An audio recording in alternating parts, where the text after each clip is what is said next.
referred to as a biological, cultural Jew, and not the religious Jew, which is the same thing as my siblings and stuff.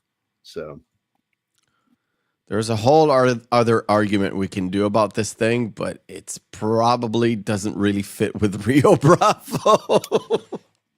You got that. By the way, we got a new intro, so let's go with it.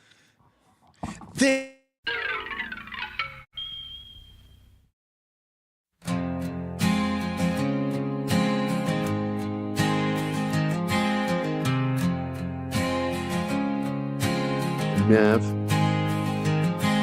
Well, down in the valley where the tumbleweeds roll, there's a tale of a hero, what a legend they told. His name was John Wayne, with a walk so tall. In a world of dust and desert, he stood above them all.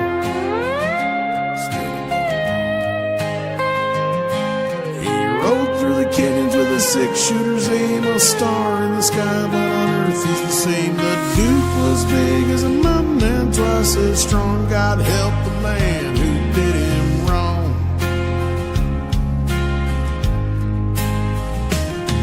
John Wayne, ride that silver screen through the storm and the rain. You know just what it means. The big boss man won't take no shit. John Wayne's a man who's got true grit. True grit. John Wayne, ride that silver screen through the storm and the rain. You know just what it means. The big boss man won't take no shit. John Wayne's a man who's got true grit. True grit.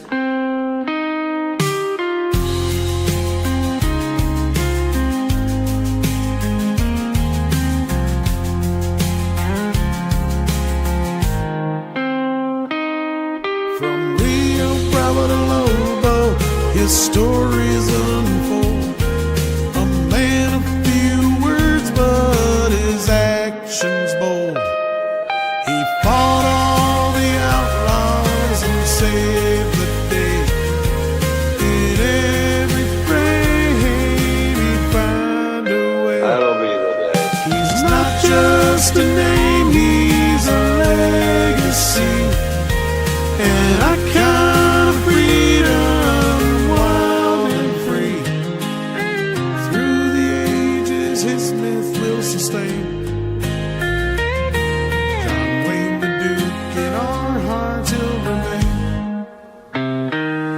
John Wayne,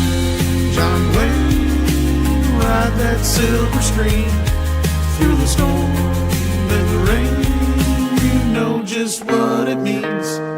The big boss man won't take no shit. John Wayne's a man who's got true grit. True grit. So here's to the Duke, may his legend never fade. In the hearts of the watchers his spirit remains. For John Wayne is not gone, he's in every scene. A timeless cowboy on the silver screens. John Wayne, ride that silver screen through the storm and the rain. You know just what it means.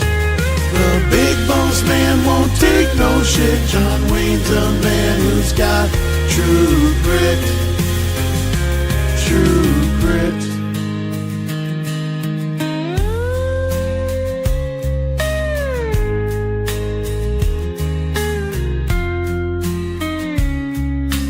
You want that gun, pick it up. I wish you would.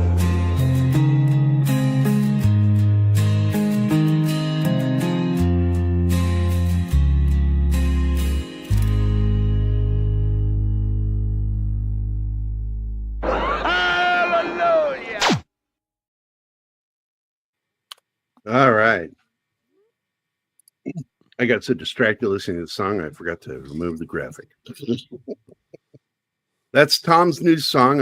I'm honored that he let us use it for this show this week. He finished the song this week. He was working on it pretty hard. So there you go, guys. I hope everybody enjoyed that. It's only been a few days since he played it to you on the phone. So that was quick. Wow. Yeah.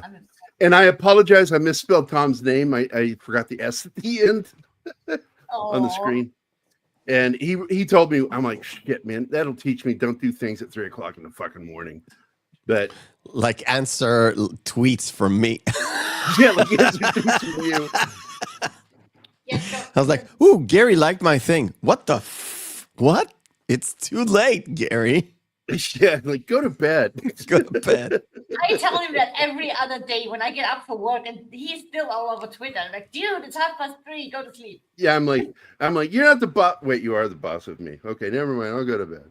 And then you were talking with Keith in one of the groups on Twitter, and I said, I posted, go to bed. And you said, yeah, you're not Keith's boss, just mine.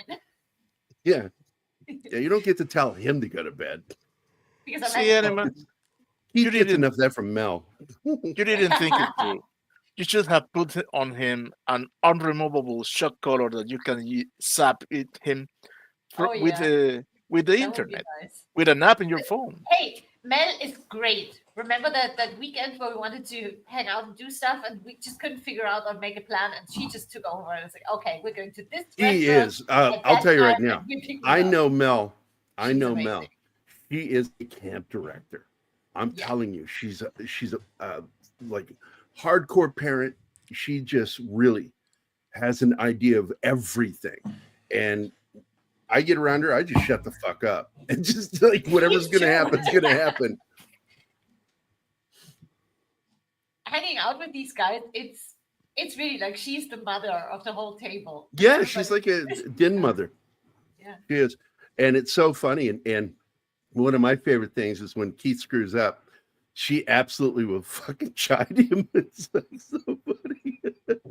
And he knows it's coming. And she'll go. She says, "Oh, that's really nice that you bought that big giant Batman portrait that's over 6 feet tall. We came in a regular car. Where are you going to put it to get us home?" And that's how I ended up pinned up into the window with my arm on top of it and underneath my arm here in the car. It was funny. Keith's like, I loved it when he ducked his head down. He goes, "I know, I screwed up." At least she didn't suggest leaving you there, so you have room for the thing. I was worried for a second, like, "We'll come back for you." I'm like, "No." But that's the reality of being close friends with Keith and Mel. And you look like you had a good time, Will, with the lunch that day, because she is funny. I love Mel. She's awesome. You know why I was nervous going for that lunch? Well, you get to meet everybody. No, Yeah. So, but I hope everybody enjoyed that song. That's by Tom Connors from Midnight's Edge, and he gave us permission to use it. And I'm going to use it for anytime we do a John Wayne film. That's going to be the opening theme. All 3.5 minutes of it. So we're going to be talking about Rio Bravo today. It is absolutely one of my favorite films. Oddly, not by John Ford, but instead by Howard Hawks. John Ford and Howard Hawks were friends, and he did show up on the set of this movie.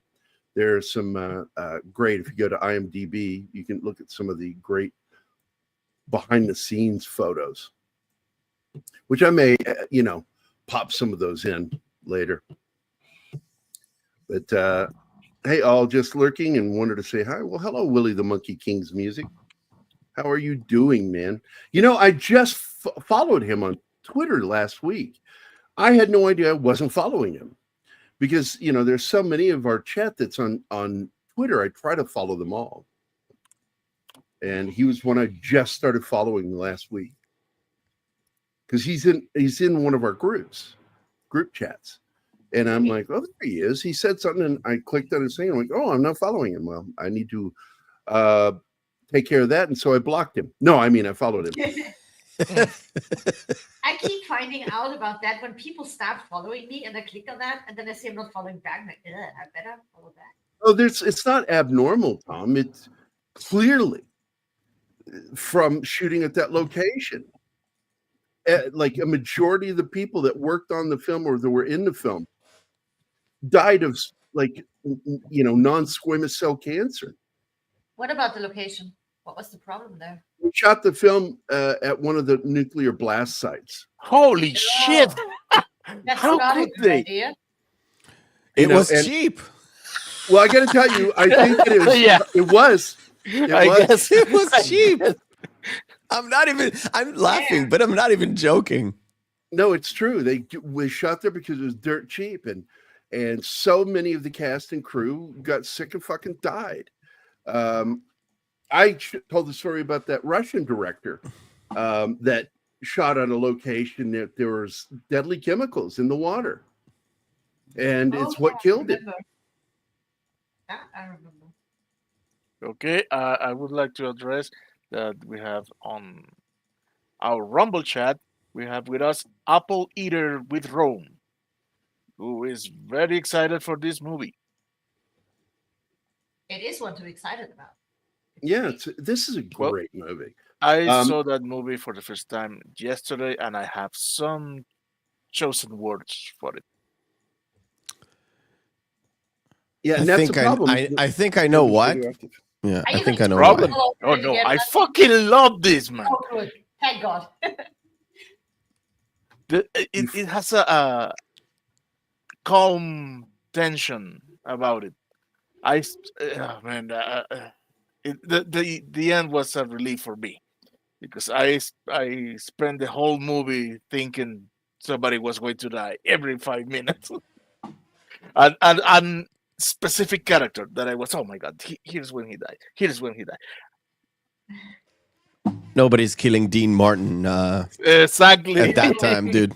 No. No, but And of course- you have to realize something. There are certain actors that you knew, well, people thought they knew, that they will never die because it would be so shocking that they would die in a movie. It is unthinkable unless they're playing the bad guy, but nobody really wanted to play the bad guy, even not Yul Brynner. There, I'm done, Gary. I'm sorry. Oh, no problem. I do want to let everybody know that today's word is Heimscheiße.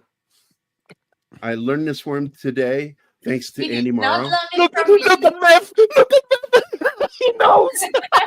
Was he done? This just word Oh, is a Germanic he did word. not learn it from me. Okay. This is a Germanic word that represents somebody who is incapable of shitting anywhere but at home. They have to shit at home. They can't. Pretty Austrian. I don't can't- think they use that in You Germany. can't shit in a public restroom or at a friend's house, or like Anima brought up, young men that go into the army and can't shit. Well, that's where it comes at the from. That's where it barracks. comes from. Young men in basic training, they spend Monday to Friday at the barracks, and the weekend they go home. At least in Vienna, that's the case. So apparently, a lot of them get locked up during the week, and then they poop for the whole week at the weekend. Parents. So that's where the word comes from. It's a good way to get constipated and get For the sick. for the people at home, if they don't know, watch American Pie. That is Yeah. the character of Shit Break. Literally, it's Shit Oh, Break. God. We have not done that movie. We should do that movie. No, we Sorry. should not. I Absolutely not. that No. movie is pure Americana. Do you know thank what's weird Tom. about that movie, Gary? Tom's correcting my spelling there again. Do you know what's weird about that movie? And I'm totally serious. I watched it in the theater, and then I watched it like numerous times on DVD, and then when it came up on cable, because I had cable back then, watched it many, many, many, many times. The weird part is the scene with the pie fucking, I never knew existed. What? Because you saw the TV edit. I've seen it in the theater. Even in my theater, it was cut out. Oh, in The Israel, scene they where he edited. catches Yeah. the sun, that's one point, and then they're sitting around, and then it's like, how do we explain this to your mother? That whole scene, I've never seen it until I actually got a DVD that it wasn't PLA, it was NTSC, but mine is a multilingual, multi-regional thing. And then I saw it, it was like, oh, Oh, that makes a lot of sense now. They cut away the most important scene in the entire movie to The explain scene why of the movie. Hence the name why of the the movie. fuck Yeah. this movie is named American Pie. Because it's a double entendre. It's Yeah. stupid to cut that away. But And if you you do can that call it on this stupid all show you here, want to. It's if you do actually it a on this very show, clever film. It's I'm very taking the day clever. off. It's clever as hell. And I keep trying to take these down.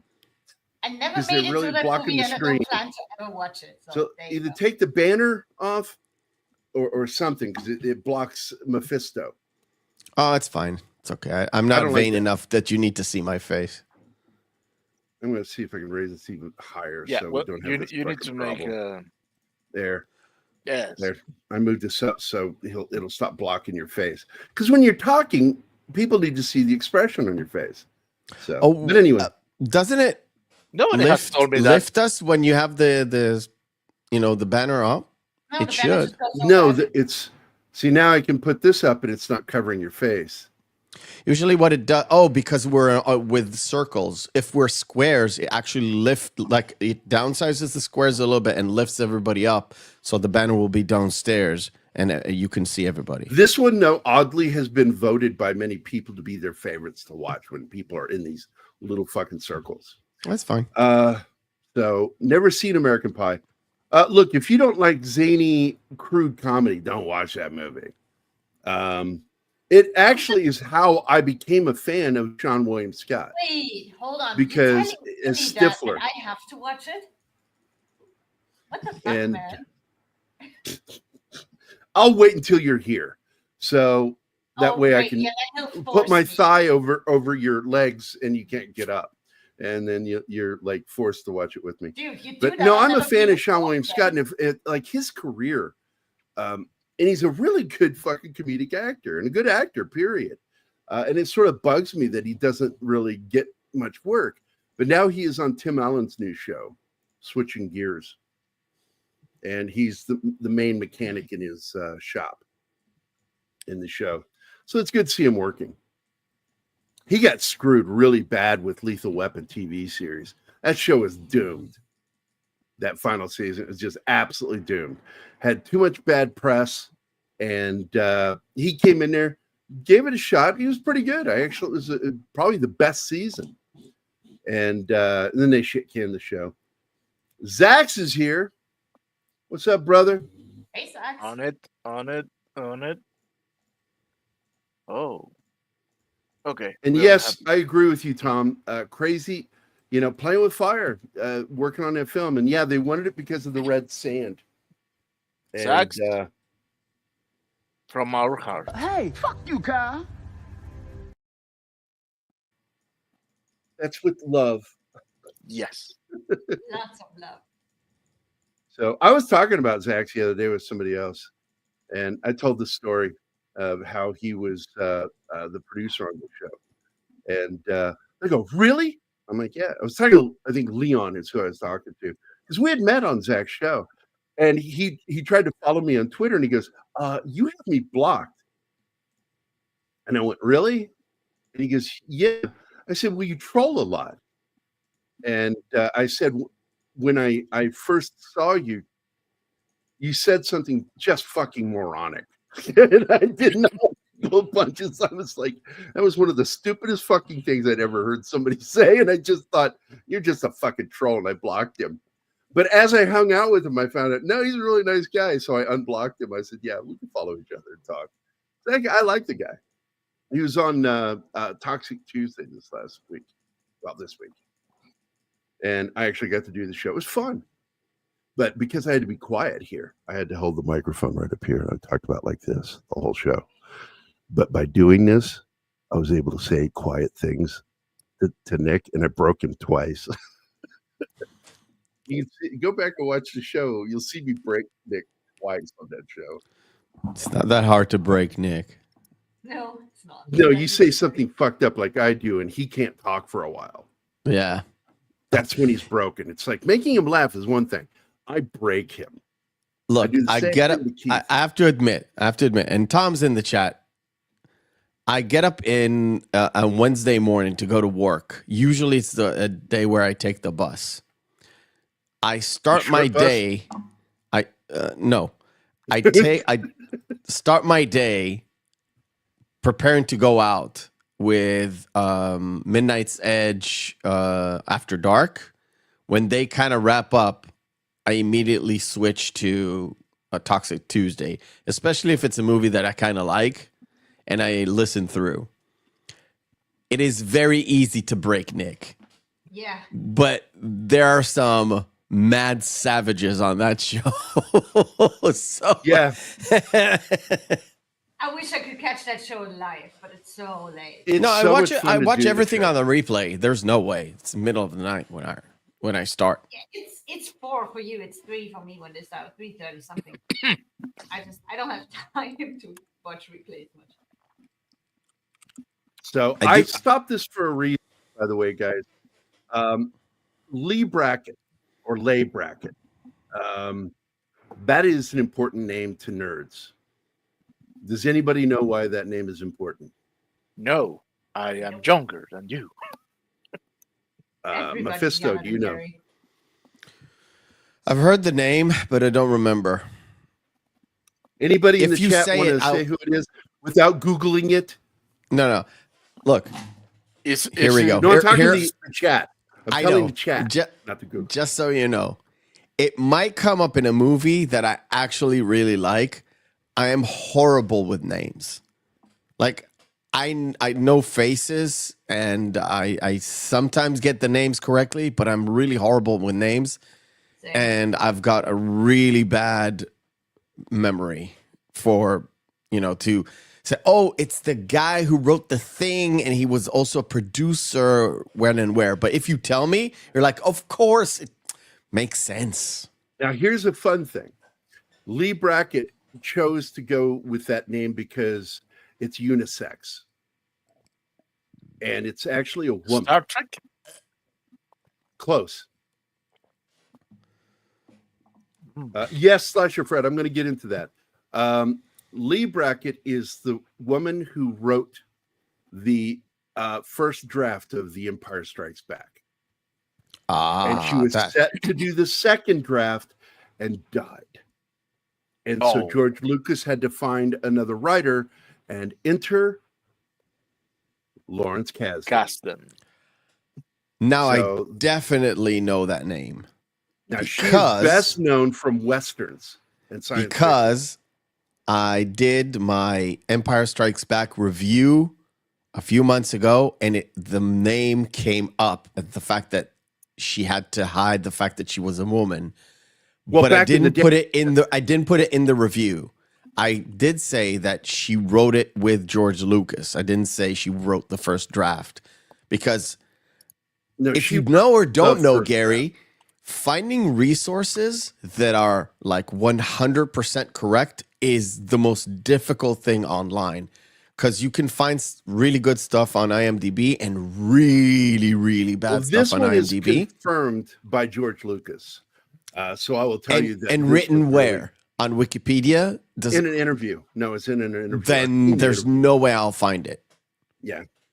So it was an interview where he talked about it and how he had intended to have her work with him on the second draft, but she passed away from cancer before. Because she was sick when she wrote the first draft.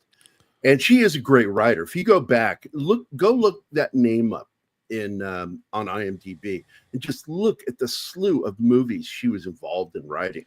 And Didn't she what a- write one episode of the original Star Trek or was into one of the episodes of the original Star Trek? Are you sure? I'm not I sure, can but I check. know she wrote I'll science check. fiction. I'll She- check. Yeah, she wrote a lot of stuff. She won a Hugo Award. And she was part of that golden age of science fiction. She worked directly with Howard Hawks. She was, she wrote for Astounding Science Fiction magazine. She also wrote hard-boiled detective stories in the tradition of like Raymond Chandler and shit. She wrote one story I remember reading as a kid. It was called Shadow over Mars. She also helped work on The Big Sleep. She was just a prolific writer, and she had to hide her gender at the time because women just weren't hired as writers for serious movies and stuff. And she did, and she worked directly with Howard Hawks. Hawks loved her writing. And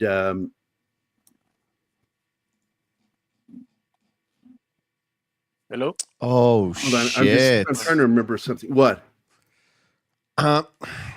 Nothing. I just went to her Wikipedia page, and some of the stories she wrote have pictures of it, and it is very 50s sci-fi stuff. I'll show you in a bit. I'll Science share fiction, yeah. She worked on a lot of. just She was prolific science fiction writer. No, I mean, And like I said, she was a Hugo Award-winning writer. I'll share my screen. I'll let you know what I'm talking specifically about the look of stuff. Oh, the pulp sci-fi magazines. The covers. Yeah. They're great. The look of them we are still had them. It's very unique, right? It's very, very unique. It's very of, oh, I know where this is from.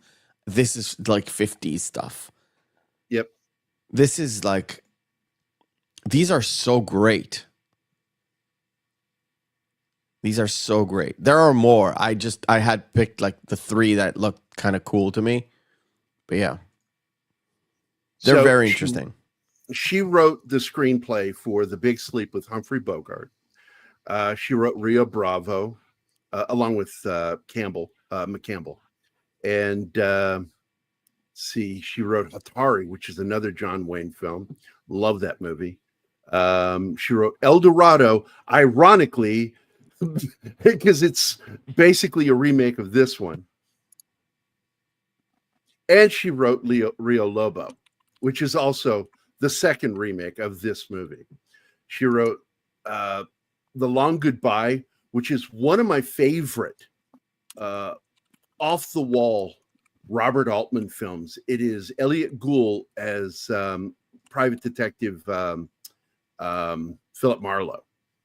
And I mean, this is one of my favorite Philip Marlowe stories, The Long Goodbye. That movie hit me so hard when I saw it that I stole the ending for one of my own stories. I love Leigh Brackett. I really do. Hey, Read by Nature and Helen Place are here. Paul Smith is here. Don't you think El Dorado and Rio Lobo were almost exactly? No, it's not almost exactly. It is the same fucking story. Yeah.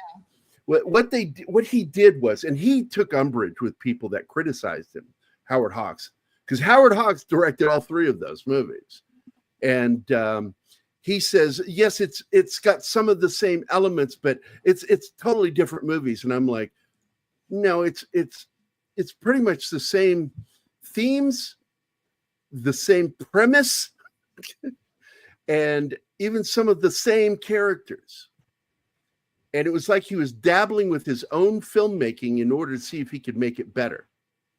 And oddly, I've got to say that even though this is the superior film, I prefer El Dorado, because I just there was no stupid singing in it, because the movie dead stops for a singing scene between Ricky Nelson and Dean Martin.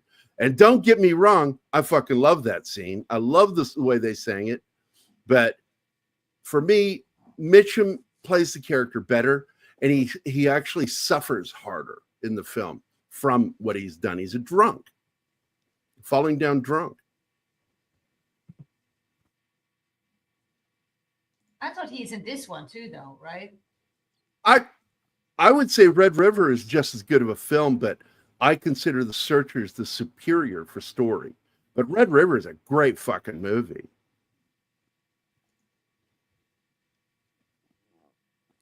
I would not disagree with that, but I do think that there are certain elements in The Searchers that make it the superior film. But it's John Wayne actually acting in Red River.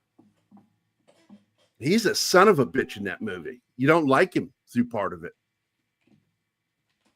So now this film is odd in the fact that his wardrobe keeps changing throughout the film. And every single thing he wears is something you see him wear in other movies. He has the classic Western bib shirt. That's a shirt that's got the thing that hangs down with the buttons going up and down. It's a Western He's shirt. wearing that in a lot of scenes. It is Almost what, by all the way, Han Solo's shirt is based on in The Empire Strikes Back. It's based off of the bib shirt because he has it folded down the same way that John Wayne does it. Dean Martin is great in this movie, period. Yes. And by the way, is. this is Ward Bond's last movie. Ward Bond is or was John Wayne's best friend. And it broke John Wayne when he died a year after they finished this film. And he had shot some more of his TV show because he was the star of Wagon Train at the time, a hit TV Western. And there he is, Ward Bond. Those two fucking love to just hang out, go fishing, go down to Mexico and get into bar fights. That was their thing. They were two big brawlers. Can you hear that in the background? No. There's a grinder in the background. I mean, he's literally about 4 feet from me right now on the other side of this wall. They're putting in the new shower today. They're still working on that. I was hoping that Yeah, it could take a day to finish it. Yeah. Depending on once they pull those are the original tiles. He's got to pull all that out. God only knows what's going to be on the other side of that wall because showers tend to collect mold on the wood. And if that happens, you got to replace the wood a lot of the time. That's when they put silver something into the shower so it kills all the bacteria. Lauren told me. Silver nitrate. So it's going to be much easier to clean too, not just safer. Sorry, back to the movie. Yeah, I paused it. So I like this because John Wayne's wearing a crinkly old hat. I love that. It looks, he even had on some of his Westerns, he had the makeup people put sweat stains. He always wanted his hats to have sweat stains on them because as a cowboy, you would have sweat stains. But this one absolutely destroyed the top of that hat. I love it. And he folds it up in the front slightly at times. You can see it there. It's folded up slightly. I fucking love this movie for his costumes alone. I just got a copy of it, Zach's. My buddy Mark Center that I work with over on KGRA Radio, he sent me a copy so I could watch the entire series because he says it's good. He liked it. He really liked it. It is a Western series that shows just how grueling, dangerous, and rough the Old West was, and dealing with the bad guys of Brigham Young. Brigham Young is the main villain in the first season. And so I'm like, I want to see this. Yeah, because they sent out Mormon parties out to kill people. And by the way, a lot of people don't know this, that one of my favorite Sherlock Holmes stories is I just forgot the name of it. The very first Sherlock Holmes story. And Hound of Baskerville? The red something, I forget. I'll look it up real quick. The story, the reason why nobody has really, like Jeremy Brett didn't do it, is because there was a complaint that it was anti-Mormon. And so A Study in Scarlet, that's it, A Study in Scarlet. Because there's this whole backstory that takes place in the Old West, because somebody in London has murdered two people, and first Sherlock Holmes has to prove that they're connected, the two murders, and then he has to find who the killer is. And I'm telling you, man, it's a really great story. And it goes in depth into who this man is and why he's killing these people, because they were leaders in the Mormon church, young leaders in the Mormon church, and they were involved with the killing of the young men that really should have married his daughter, and then the death of his daughter. And so he followed them and found them in London and kills them. And it's only been made a handful of times, and every single time they've made it, they change the premise because of the outrage that the Mormon church had with the story, which I think is like, fuck them. I mean, they have no problem with fuck the Catholic Church and make movies like The Conclave. So people can fucking live with the criticism of their church.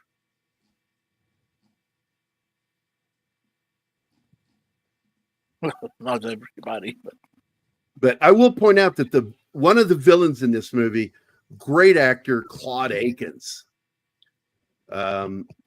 He's the guy that they've got in jail, and he's playing the part of Joe Burdett. And he's nothing but a hard drinking troublemaker.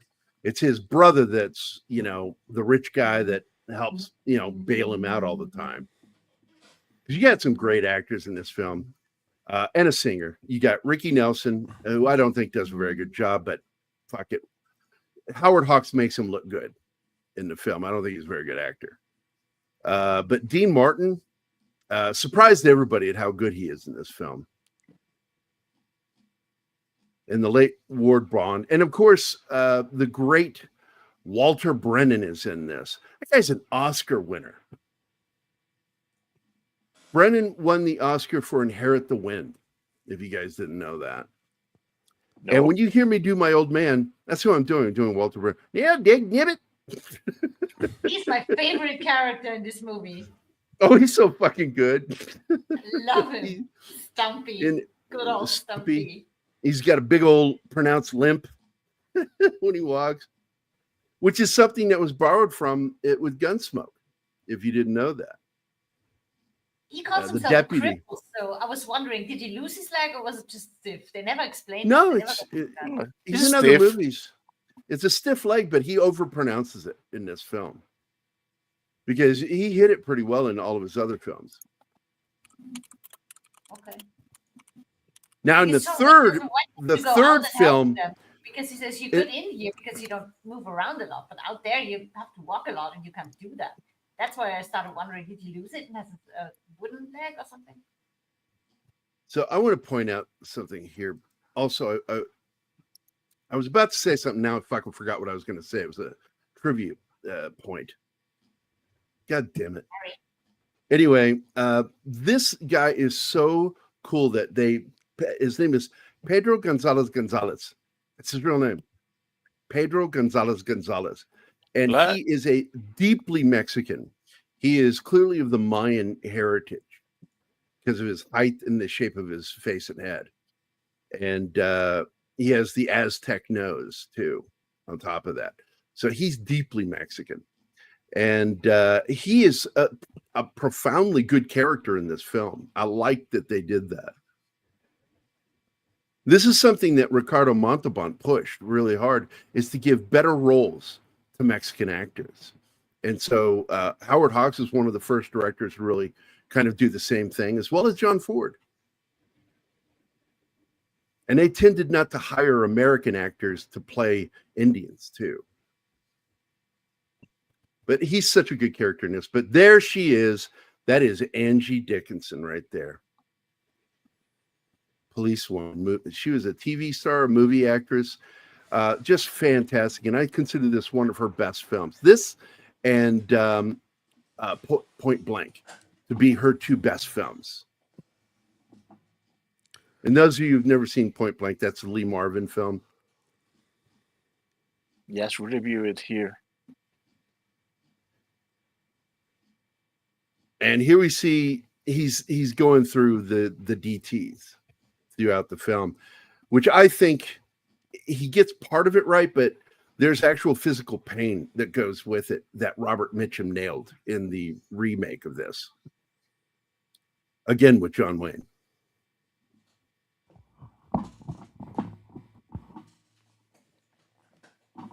And this was shot, by the way, at Old Tucson. Old Tucson was my playground because I grew up in Phoenix. And it's only skipping a jump down south of Phoenix. And so my family, we would go there all the time. It was our Disney World, is to go to this place. and it was a great Western town. There was also another Western town near Superstition Mountains that I like going to, but this place was great. They'd have live acts on the top of every hour of gunfights in the street. Oh, That was something to watch. And sometimes you would go there and they'd have a section blocked off, and because they were making a movie.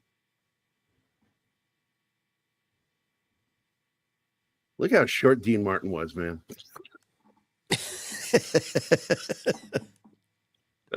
Because John Wayne's my height, and just like towered over people.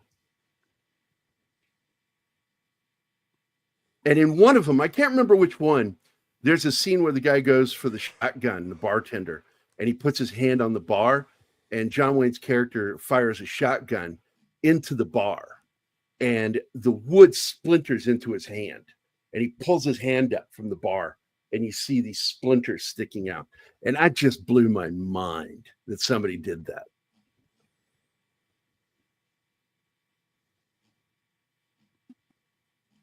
"93 years old, no kidding, man."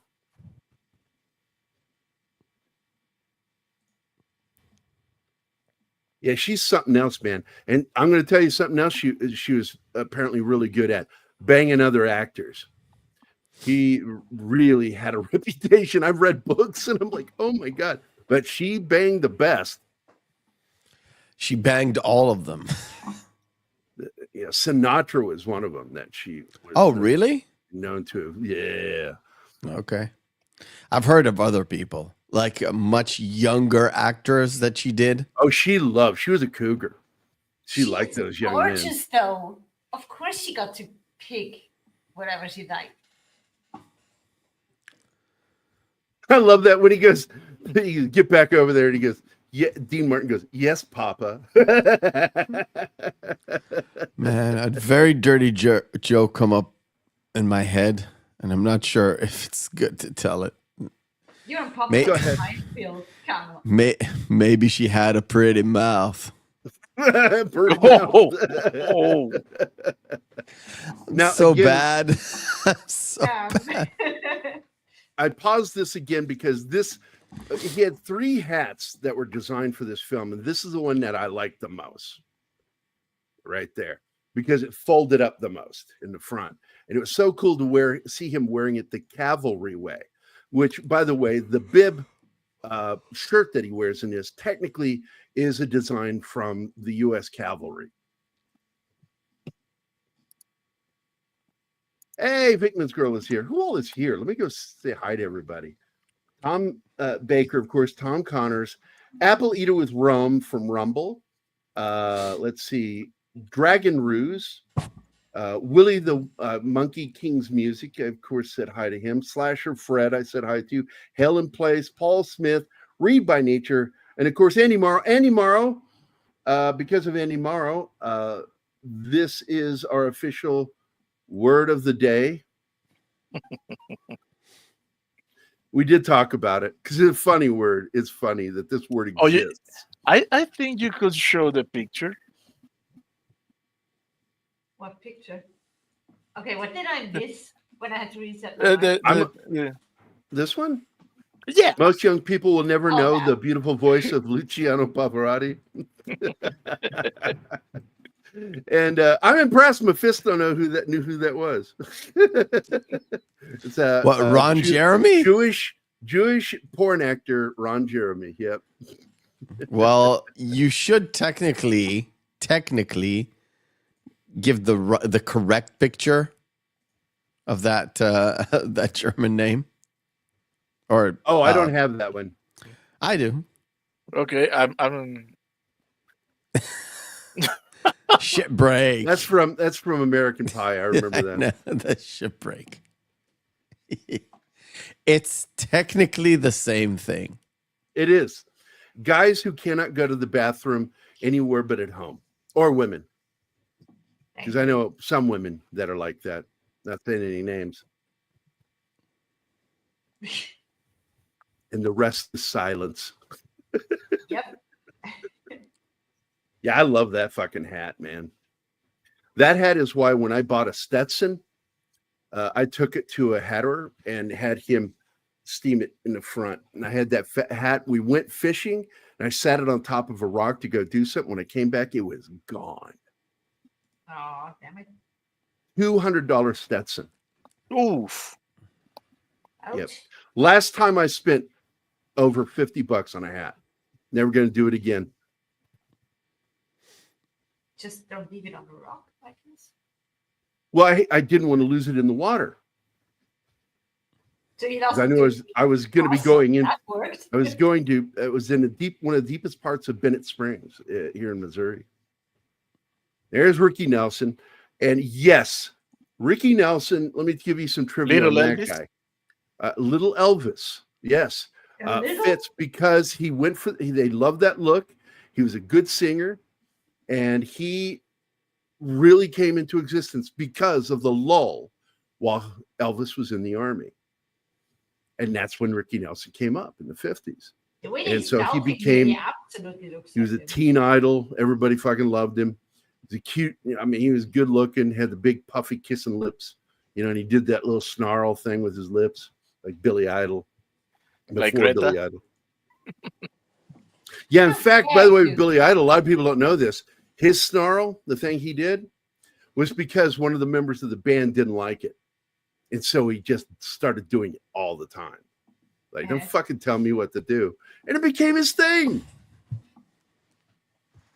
I like that. He said, I want more of that snarl. But wait. There. By the way, in this film, you get to see her hourglass figure really well at the end. When she's wearing the bustier, I guess is what you would call that. It was undergarments. And I was surprised in 1959 that was allowed because she's fucking hot. It's basically a corset and short underpants. That's all it is. And she's fucking adorable in it. I'm just like, I've never seen such an hourglass figure on a woman. She has legs like, oh my God, so long. Yeah. Easy to figure. Legs that go all the way up. Up to where? You know where. Yeah. And she gives some great looks to John Wayne in this film. They have great chemistry in this movie. I consider her to be one of the best leading ladies to work with him. And surprised we didn't get any more because she was really good with him. But I think that, her lifestyle kind of like he frowned on that. Well, he wasn't just super Catholic women, so yeah, he was. Oh, he was devoutly Catholic. Yeah. And he married 3 Mexican women because, again, he loved going to Mexico. He and Ward Bond and all of his friends would just go to Mexico to drink and go fishing. He was also an avid boater. He had a yacht, and he loved taking his friends out on that fucking yacht. And I will find it here. Hold on a second, because this is one of my favorite things. Some of the behind the scenes photos from this movie are really incredible. And IMDb has over 264 images for this movie. Wow. And a lot of them oddly in black and white. But I'm okay with that, to be honest. And some of them are actual cells from the film. But then you start getting some great behind the scenes photos of the set there on at Old Tucson. And this is where that steakhouse is. This scene is shot in the steakhouse, Anima. And I'm going to take Anima down there when she gets back here, because this is one of my favorite places to do a pilgrimage. I love going to this place. It's burned down 3 fucking times. In fact, the story of the first major fire got buried because of the shit that happened in Oklahoma with the bombing. Hi, Penny. Hey, Penny. I love she listens to us while she's grocery shopping. That's great. If she has us on speaker, it'll be really bad in a grocery store.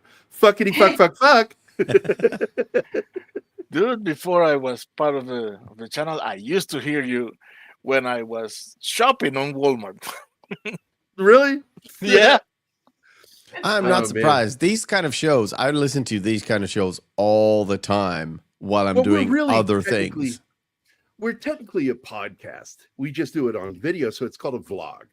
And I don't script any of this stuff. This is all just off the wall. It's just talk. This cannot be scripted. You can't script fucked up like we are.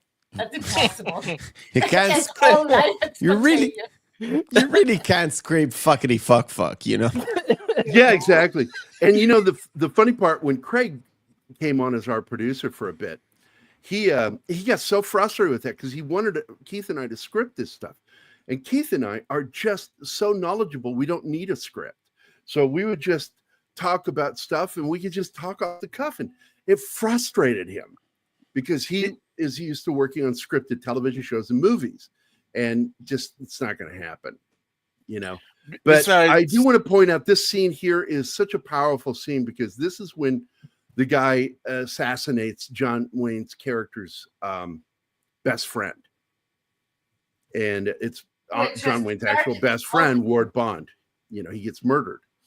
And so it leads to a lot of Wayne's venom in this film for wanting to off these fucking people. Well, I guess he feels guilty too because his friend, he really wanted to help him and he was very reluctant to let him help. And then he finally caves in and gets him killed within a day or two. Yeah, and Ricky Nelson's character, who works for Ward Bond, gets a chance to work for John Wayne to help with this situation. He goes, no, I think I'll keep my nose out of it. And so this time he puts it in there just now in this scene right here. He says, you want to help get the guys that killed your boss? And he's still kind of sheepish about it. You know, I'd like to keep my nose clean. So he's like, okay. So it leads to a confrontation later with the kid. He goes, now you want to fucking help me? You know, and so the kid just like says, look, I do. I want to help. Because he's seen enough at that point.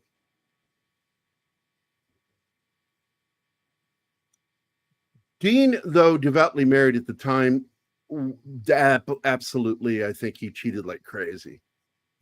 And a lot of people think that, you know, oh, he quit drinking. No, he never quit drinking. What he did is he stopped drinking his favorite drinks. And so a lot of people misconstrue when he said that as meaning he quit drinking. No, that guy drank until he died. And Johnny Carson made fun of it one time. And because he had a drink when he came out and he picked it up during the show and he went to sniff it and he went, oh, clearly it had vermouth in it. And he took a sip and he goes, oh, and he handed it back to Dean Martin. No, he's just like absolutely an avid drinker. And so if there's anybody that's going to know the effects of trying to quit drinking, it's going to be Dean Martin. Though I thought it was odd still that he doesn't show any of the pain. But you get that later in the remake El Dorado with Robert Mitchum because he doubles over in pain all the time because his gut starts hurting. Well, you see that in this movie too, that his gut is hurting. He doesn't really put the intensity into it that Mitchum did. And by the way, I want to bring up another thing. I never get tired of this. I have a form of eidetic memory. It's why I'm so good with trivia. But there are different kinds of eidetic memory. And he had the one that was photographic, where he could read a script and he would read it one time and he memorized the entire script from the the narrative part, the descriptions, and the dialogue for every character. So Mitchum just was one of those actors that could fucking memorize off of a first reading. This is a scene that echoes again later in El Dorado that's really good. And this is when the drunk sheriff is getting disrespected, and so he's getting his chance to get his respect back, get his honor.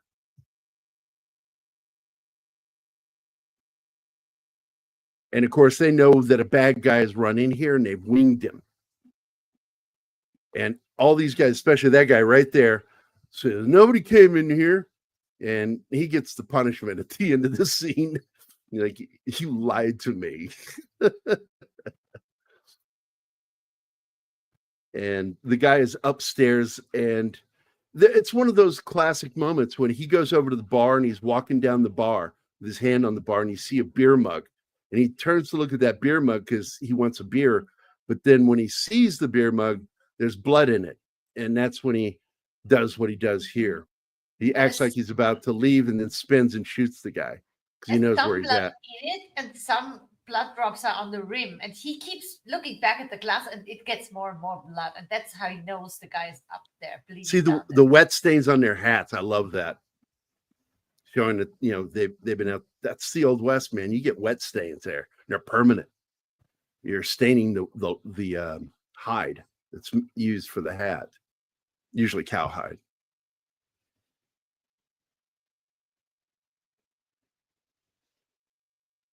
Yeah, Assault on I see Slasher. One of the things I love about Slasher Fred is he'll bring up shit like this. I fucking love this. Thank you. Absolutely, that was John's making of this story as a modern action film. Horror too. There's a bit of horror to it in the fact that the enemy in it are unseen and they never talk. They're fucking scary as shit. Okay. But absolutely, Slasher Fred. John's even admitted to that it was his nod to this Howard Hawks film. He was a big Howard Hawks and John Ford fan. And you'll see it in some of his stories. They're absolutely Westerns. What's that, bud? Dude, this is like, or Jaws is taking cues from this. You don't see the shark, just here and there. You just see the brother once or twice, but you have his presence conveyed by the music all the time because that's why everybody's doing what they're doing. Exactly. That's a good see. It's stuff like that I love, man.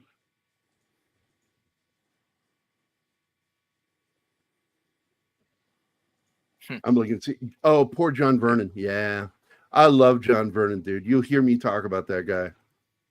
I made a post one day that had 3 actors' faces. I said, if you grew up with these faces, you knew that they were, when you're watching something they're in, they were the bad guy.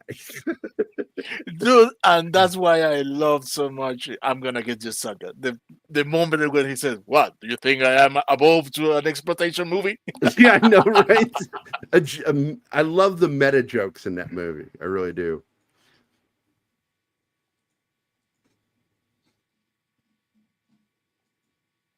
Yeah, I like this scene because Wayne is rolling a cigarette and Dean Martin's trying to, but he's got the DTs, so he's tearing it and shit.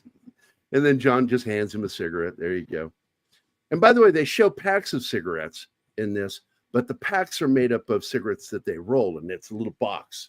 They used to make them back in those days. That's how the big cigarette companies began producing cigarettes. They used the old box, that flip top box.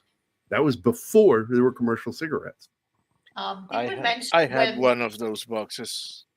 When John Wayne meets his friend again, and the friend barely recognizes him because John Wayne's character used to be a mean drunk, and now he's quote unquote sober. He's drinking beer, but he's not getting drunk anymore.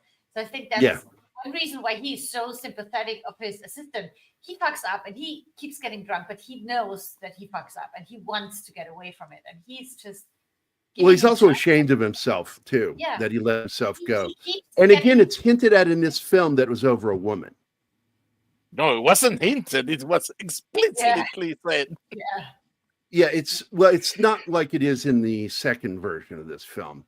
In Rio Bravo, in El Dorado, you know why. Because they show him at the beginning of the film as himself. And then the next time he sees him, he's fallen down drunk. My God, that figure on her. She had bullet tits, man. Okay, it's the first time I heard that. They stand proud. She did not have torpedo tits. They were like the 2 bullets sticking out. Just gorgeous. I watched her as a kid. I watched Police Woman all the time. She was just gorgeous. I think I got to be honest. I think the reason why I was so attracted to older women when I was younger was because of Angie Dickinson. Okay. No, it's true.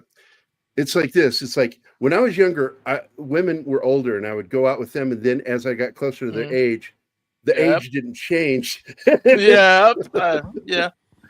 And I don't understand it. And some people say it's because of my youthful demeanor, that I don't talk like an old man. And I said, I'll never get old. I'm going to die a child.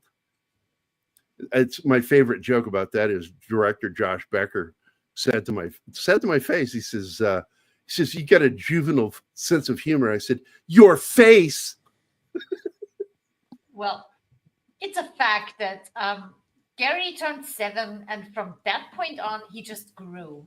No, I'm more like a 13-year-old. My sense of humor has been pretty much exactly like it is since I've been 13. I just learned more stuff, but it stayed the same. This guy is so good in this film. Who, the Mexican? Oh, John Wayne doing the classic tilting the hat back thing. I love it when he does that. Did he just mean the Mexican?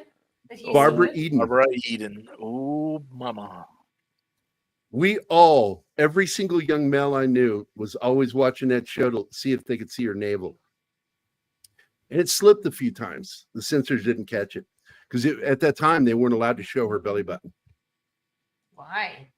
That's weird. On TV, you weren't allowed to do that. Because of the code? Yep. Huh.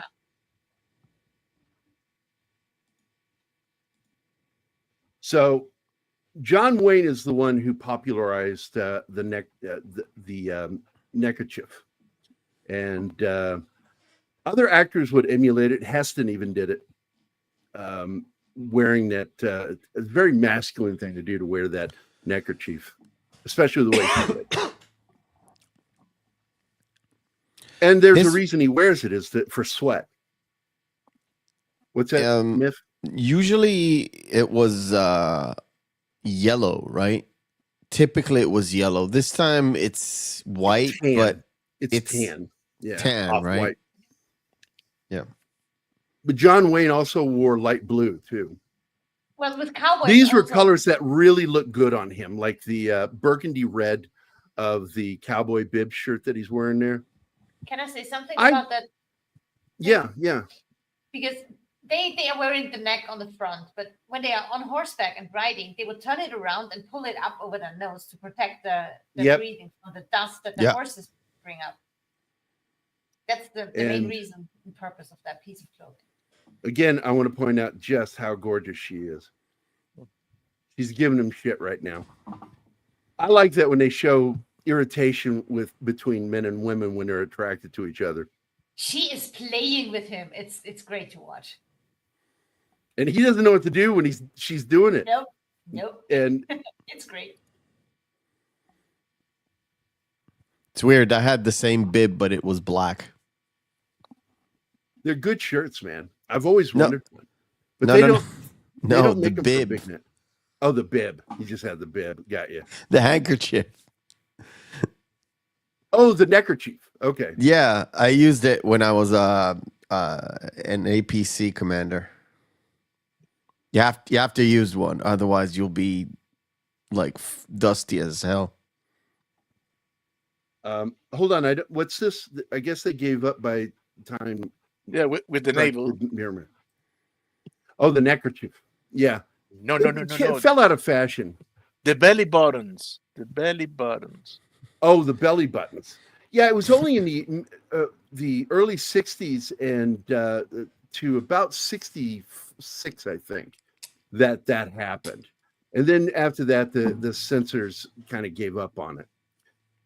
By the way, all Dean Martin wears throughout this whole fucking movie is those are overalls.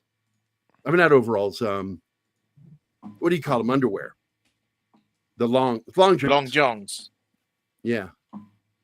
He's wearing long johns. So that's not tucked in. That goes all the way to his fucking feet. Into his boots. And here you have it. The shark himself. Yep.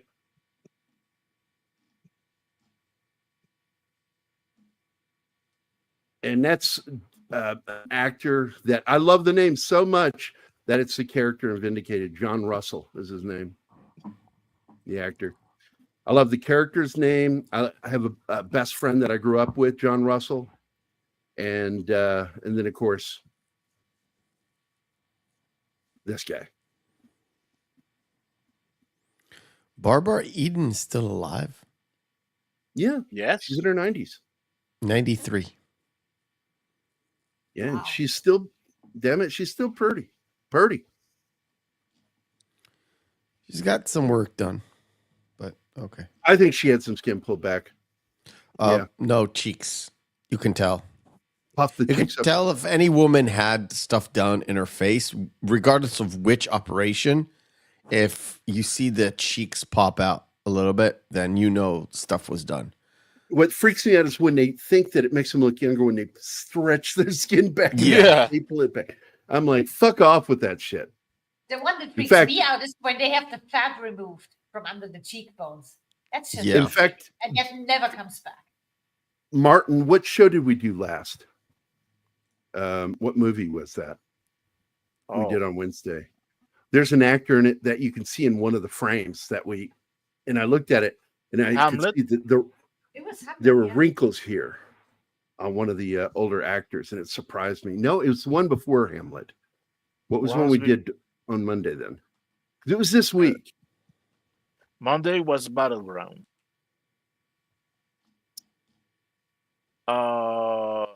Before that was Willow. Before that was Outland. One of those films, there was an actor that had, you could see the pole marks in the skin under their hairpiece. I'm gonna take your word for it because I don't remember. I don't remember that either. And there's a Harrison line used Ford. in this, and when he right when John Wayne hits the guy with the butt of his rifle, and Dean says something to him in the bar. He says, "Now, don't do that."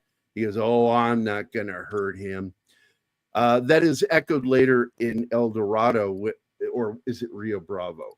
It might be Rio Bravo, where he echoes that line, but he says, "I'm not gonna hit him. I'm not going to hit him." And then he goes, "The hell I'm not." And he fucking knocks the guy colder than hell. And I love John Wayne, man. Don is not a fan of his because he avoided the draft in World War II, which I think is a pussy move because he could have served in the military and still stayed stateside making movies for the U.S. government, the Department of the War, or the War Department, easily. And he instead took the ticket out by being the sole breadwinner for his family, so he couldn't go. Even though there were other guys drafted in the military that were the sole breadwinners of the family. I get that pisses people off, but come on, separate the art from the artist. Well, I kind of do. I still love John Wayne, and he was a patriotic dude. I just think it was a flaw, a mistake that he made that he shouldn't have made, and you can't go back and make it up. And he did regret it later. I told you that he was in the toilet and he was actually crying because he was making a movie, and every single actor in the film with him surrounding him were Army, Navy, and Marine veterans. Which movie was that? We watched that early on in our relationship. Longest Day, wasn't that? Iwo Jima? No. It was the film In Harm's Way. And we have not watched it, sweetheart. I just brought it up when we were watching a film with him. Okay. And by the way, he did wear a hairpiece. It wasn't really big. He still had hair on top of his head. He had that Sting widow's peak thing. And he wore a hairpiece that blended with his natural hair just on the top front part, because he had the typical male pattern baldness on the front. And oddly, he was not an egotistical guy. He wasn't doing it for vanity's sake, because if he was at home, he didn't wear his fucking hairpiece. He was around friends. Photos would be taken of him and it publicly seen. He didn't care, but he thought his characters needed not to be balding. So he always wore the hairpiece all the way up until the end.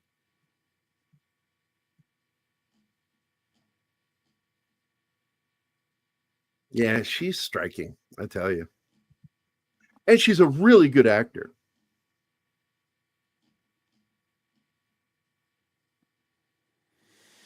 Yes. Yeah, this is the point where his frustration is now turned to severe attraction. And he really doesn't know what to do with it. And she uses that against him all the time, making him fumble for words.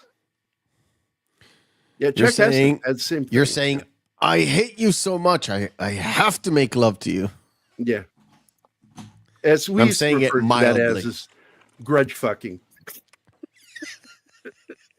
How many grudge fucks led to a relationship? I know a lot of them. Because you get so fucking infuriated with that girl, all you want to do is fuck the shit out of her, you know? Out of spite. Out of spite. And then it's so great that you're like, God damn, angry sex is amazing. Yeah, the only problem is if anger still remains, that's a recipe for disaster. There was this German girl I worked with at Days Inn when I was the night auditor. And I had that kind of relationship with her. I just couldn't stand her. And she's the one who, I wrote it into the script, Drummers Don't Dance, where a girl came to visit me at work. And that was her. And like right there behind the desk with all the shades pulled in the front office. And it's like, never did it again. Just had to get it out of our system, I guess. If I was a religious man, I would get up every morning like a good old Jewish boy and pray and thank God that I didn't have to go through too many girls to find the one. And I'm pretty certain I'm very much in the like outmost minority on that part. So I wish I could say that. I was a player. I was one of those nerds. Would have been fun, but it's not me. When I was young, I was a terrible player. I was ashamed of some of that stuff. It's like, man, I was still, trying to find that girl, but man, I was one of those guys that liked looking. I liked the window shop, test it out. Now again, Anima brought up something interesting here with his costume. It's like she wished he wasn't wearing the vest, and I gotta admit that really, I feel the same way. When you're wearing that kind of shirt, you shouldn't have a vest over it, and it's kind of, I don't know, it's clunky looking when he does that. The shirt's just such a great shirt, but I think it's a shirt that he wore in several films. It's the same shirt. He had a favorite wardrobe. And so he had to do something. He felt like he needed to do something to make it look different. So he wore the leather vest over top of it.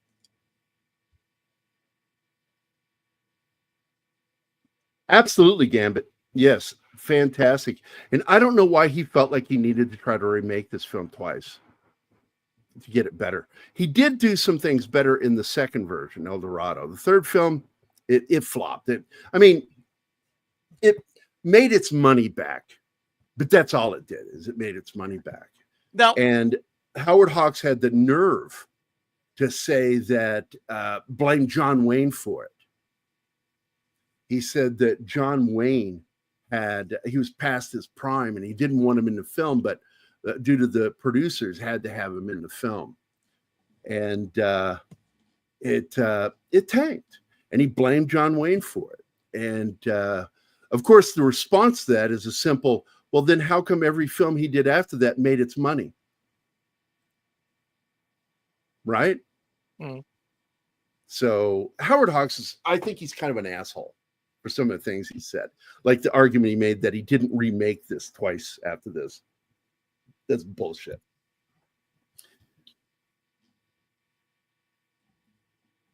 Well, there's another way to see it. Instead of seeing it as they were trying to make it better each time, you could just say that they liked it so much that they found a way to keep moving, keep doing the same shit again and again.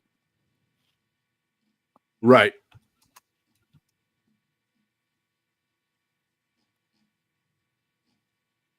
Okay, we have a question here.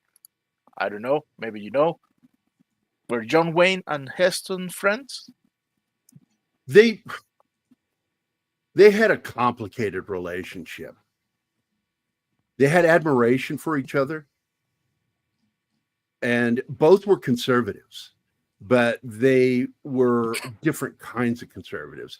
Heston was more of a California conservative, whereas John Wayne was your classic conservative Republican. Heston was very light.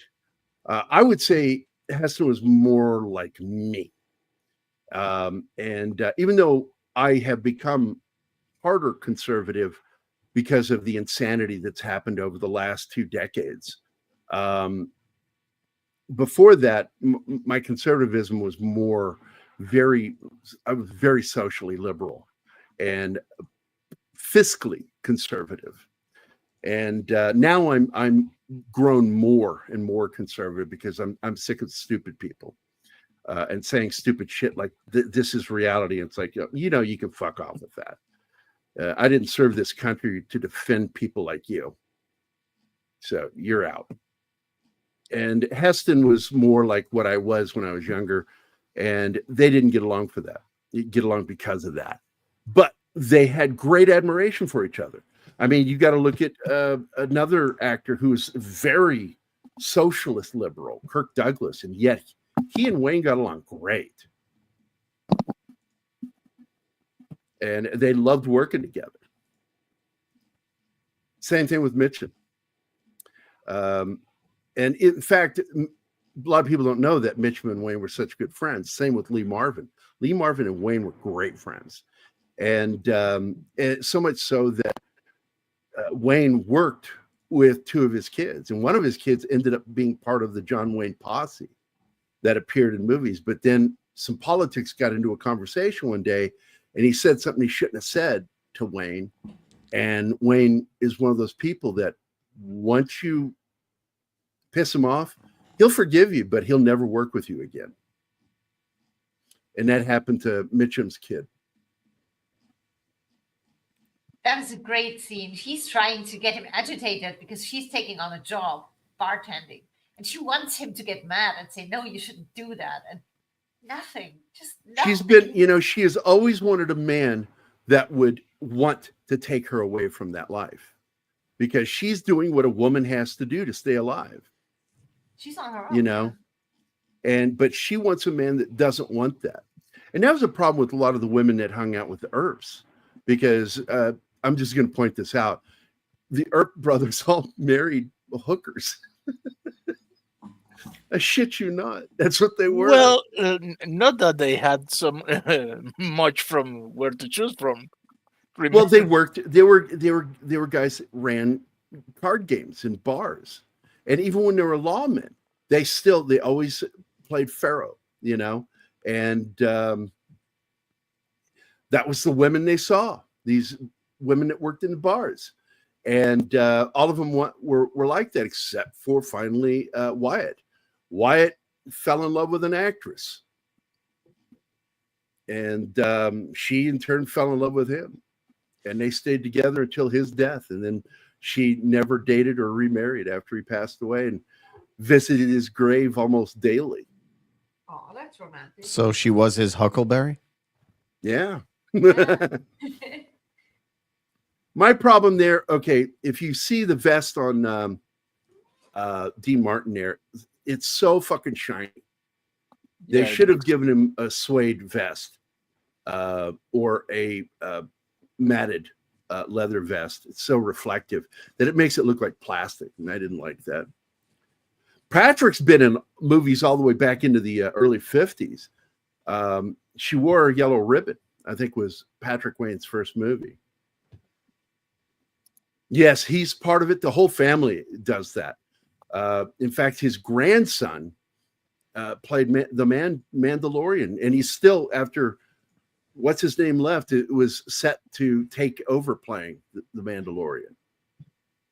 Pascal? Because no, Patrick. Patrick Wayne's son,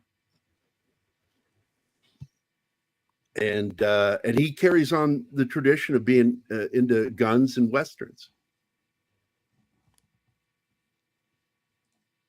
Well, the Omega Man changed the ending, and it's a really great film. Heston was just so fucking good in it, dude. I love that fucking movie. Heston was in my favorite fucking sci-fi films from the 60s into the 70s. Soylent Green, Planet of the fucking Apes. No, not Planet of the Apes, Planet of the fucking Apes. And Omega Man. I love Robin Williams' jokes about that. He's like, He's imitating Heston. He's like, guns don't kill people. Apes with guns kill people. Kill people. That's right. So this is a great thing here. It did make its money back, but it didn't make a lot. Okay. No blame to go around. It just simply, it went up against so many things. But the fact is, High Noon pissed off John Wayne and Howard Hawks and John Ford. And John Ford and Howard Hawks were actually really good friends. And of course, John Ford was called Pappy by John Wayne because he really did look to him as like a father-grandfather figure. And he idolized him.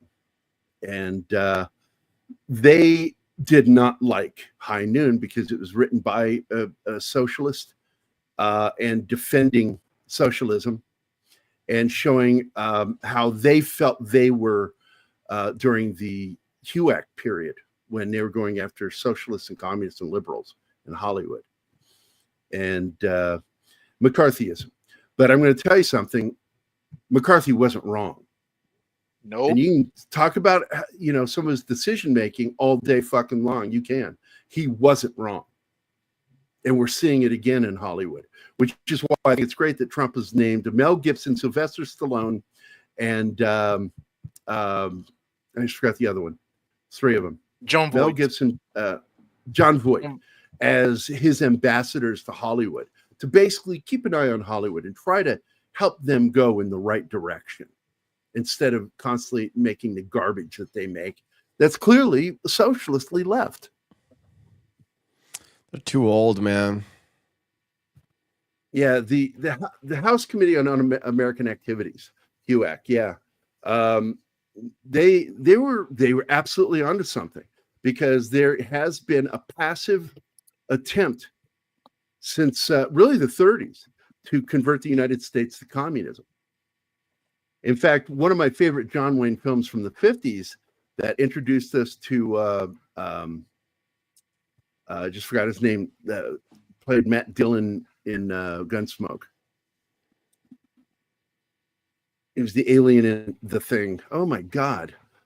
Name just escaped me. But anyway, that was the film that introduced that actor to the world. And he was close friends with John Wayne at the time because they were both tall. In fact, he's slightly taller than John Wayne. And the Misfits? I think he's 6. What? No? You said Matt Dillon. The actor that played Matt Dillon in Gunsmoke. Oh, I thought you meant the actor James Matt Arnett. Dillon. No, I said the guy that played Matt Dillon in Gunsmoke is what I said. The sentence. You just. I don't remember a character called Matt Dillon in Gunsmoke. I'm not that old, Gary. The sheriff, longest running Western series ever from the 1950s into the 70s. It's like asking me to tell you who played in Rawhide. I know of one guy. But yeah, that's the only one you need to worry about. There's that fucking hat again. I love that hat.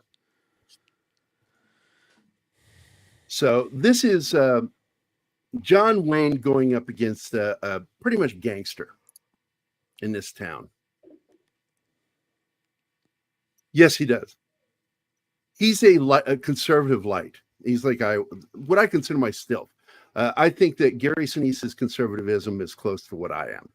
And he runs a foundation that helps veterans, right? Absolutely. And I've met Gary Sinise, and I've worked with him on 2 projects. I love that fucking 10-gallon hat right there. Look at that hat. Soylent Green and Omega Man were great science fiction movies. You goddamn right they were. That's great science fiction. Soylent Green was Edward G. Robinson's last movie. He died before the film was even finished being edited, effects being edited.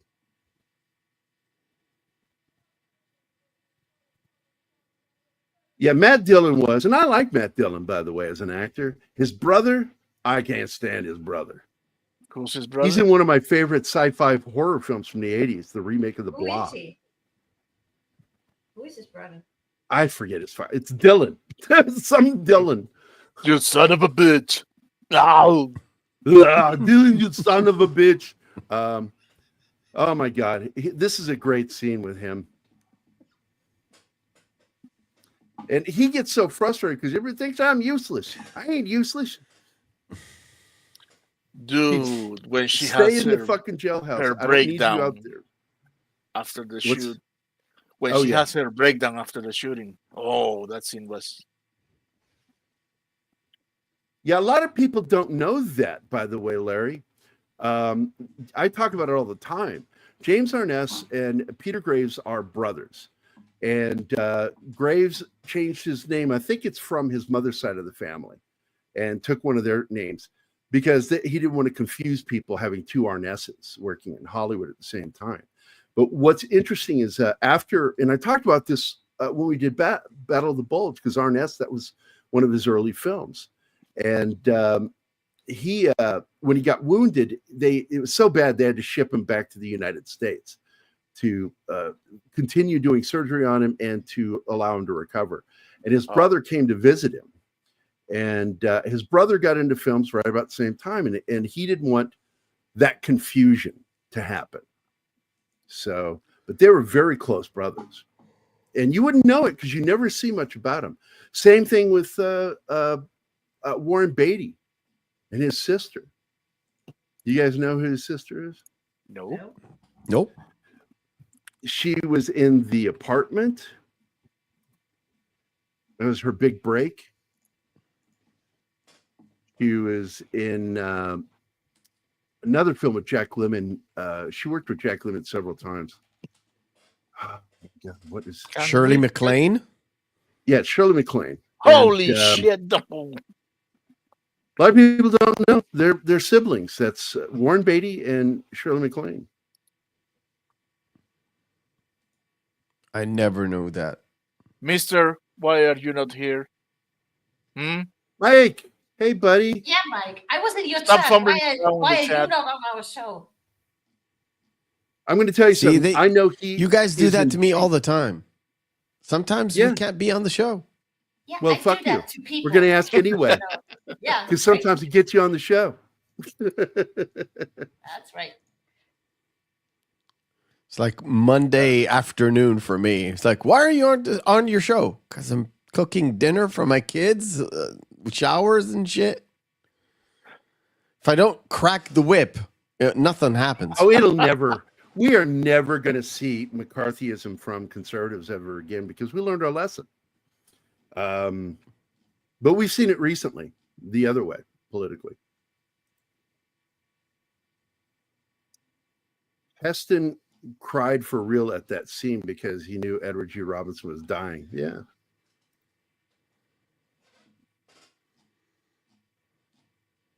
Yes, Shirley MacLaine was. Well, she slept with half of them.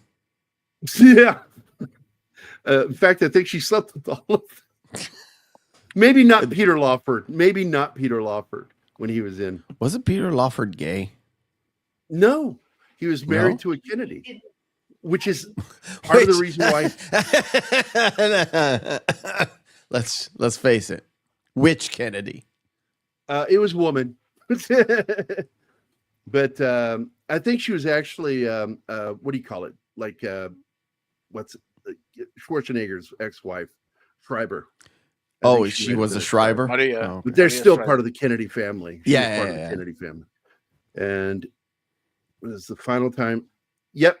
And his death scene really hits hard when you see that movie. Anima and I watched that movie a while back. I don't know if she remembers. We have to watch it again because we did a show about it. I love Soylent Green. Of course Soylent I Green do. is- Of course I remember that one. Soylent Green is people. No way. I told you I had a guy walk into my store a couple months back, and he wore a T-shirt that said on the front, "The government is lying," and I'm like, okay. And then he walks past me, and I look after him, and on the back it says Soylent Green is food. I really like that shirt. Because you see the front, you're like, okay, whatever. And then the guy turns around and it has that on the back. I was like, oh, that's great. Oh, what would be nice is a teacher saying, brought to you by Soylent. Yeah, well, I just saw him walk by. It might have been somewhere in a small print. I don't know. But just If Soylent Green is people, what is Soylent Blue? Cats? I don't know. They're eating the dogs. They're eating the cats. The cats. I'm saying that having Rocket Kitty in my lap. There was Soylent Yellow. Yes, I did know that, Paul. I did know that. Great. Both of them were great actors. One for film and the other one really for TV. Although Forrest is in what is that movie we just did recently? Sci-fi film Forbidden Planet. Yes, he is Dana Andrews' brother. Good actor. He ended up being the commander of the SWAT team in the TV show SWAT. Had one of the greatest theme songs written by Quincy Jones. Quincy Jones didn't write one bad opening theme. Everything was like, that should be released as a fucking song. It's so fucking good. Fact checkers say that this is mostly untrue. That's good. Did you guys see when I took one of the fact checkers on X to the mat explaining you need to go back to school because your science is bad. You don't know what you're fucking talking about. You keep doing that. When they're talking about the sound that the sun, you can't hear the sun's sound if you touch the surface of Mars. I said, first of all, what they recorded were waves, which are sound. And yes, you can. If you were able to survive the heat in the atmosphere of the sun, it has an atmosphere. 3 particles make up the atmosphere of the sun. And absolutely, you would go insane. You would lose your fucking mind. It's so fucking loud. So I took that person to the mat. I'm like, learn some fucking science before you go fact checking somebody, you cocksucker. There's no sound in space. Well, the Earth is in space too. What are you talking about, you fucking idiot? But because it's Twitter and that person was a fact checker, I took all the nasty words out that I wanted to say to him. There's no sound in space. I think that means the vacuum between whatever. Well, you get close space enough, isn't a you're true. going to hear it. This is a mistake, a misnomer made by many people who aren't really into science. Space is not a true vacuum. No, I know that. Jesus Christ, it's late and I struggle to express myself. I mean, you need to get so close to sound to hear it. And it hasn't been possible yet, but we know the sun is fucking down. If you are in gas pockets, because there are gas pockets in space. If you're inside of a gas pocket and something happens, you happen to be able to be there to hear it, like a tree in the woods. You would hear it. Gary, everybody knows that nobody can hear you scream in space. Right. Well, only because of Ridley Scott.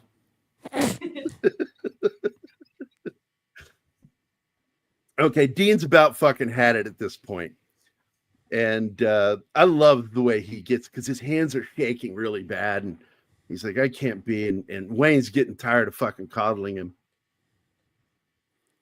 Is that when he? Well, when he's ready to partner, pick up? Yep, you're about to do John Wayne. Do it. Do it, Mephisto. Well, partner, it's time to kick your ass. Yep. Only John Wayne never said ass ever in his life. Yes, it travels in space as waves. And people think that, that sound isn't in space. Well, you can't hear it. But it is traveling there. If you have the right equipment, you can pick up that sound. That's how we're able to pick up sounds from Earth from elsewhere. It's like, people are so fucking stupid. I swear to God, you get these fucking idiots and they hear this one thing and then that becomes their absolute. It's like, shut up. Because they're Science listening better. They're listening to Neil deGrasse Tyson and Bill Nye, the fucked up guy. Yeah, the guys. I love that one. I cannot stand Bill Nye. He is not a science guy. He was never a He is scientist. He's not. not a doctor. Fuck that guy. Sorry.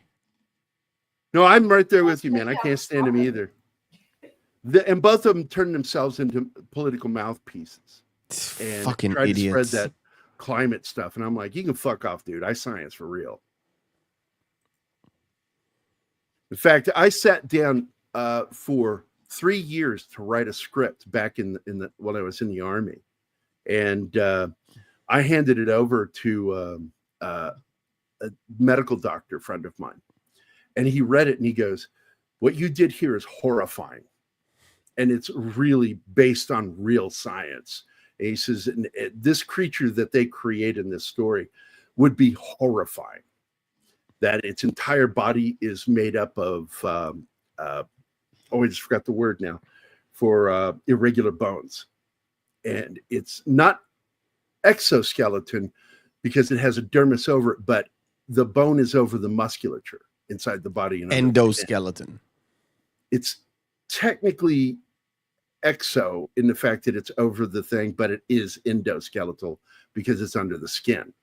And this thing can change its shape to whatever it needs to be in order to do what it needs to do, including puppeting human beings." And it was a good sci-fi story. I've lost it. It got destroyed in the fire. So No, it's not. It's called Terminator 2 Judgment Day. It'd be a good idea if a certain party, not to mention no names, was. Oh yeah, this is a good scene. This is the preface to the singing scene, as I recall, isn't it? Yep. Yeah. No, And, no. The singing scene just ended. Oh, it Has just ended just because I ended. love that scene.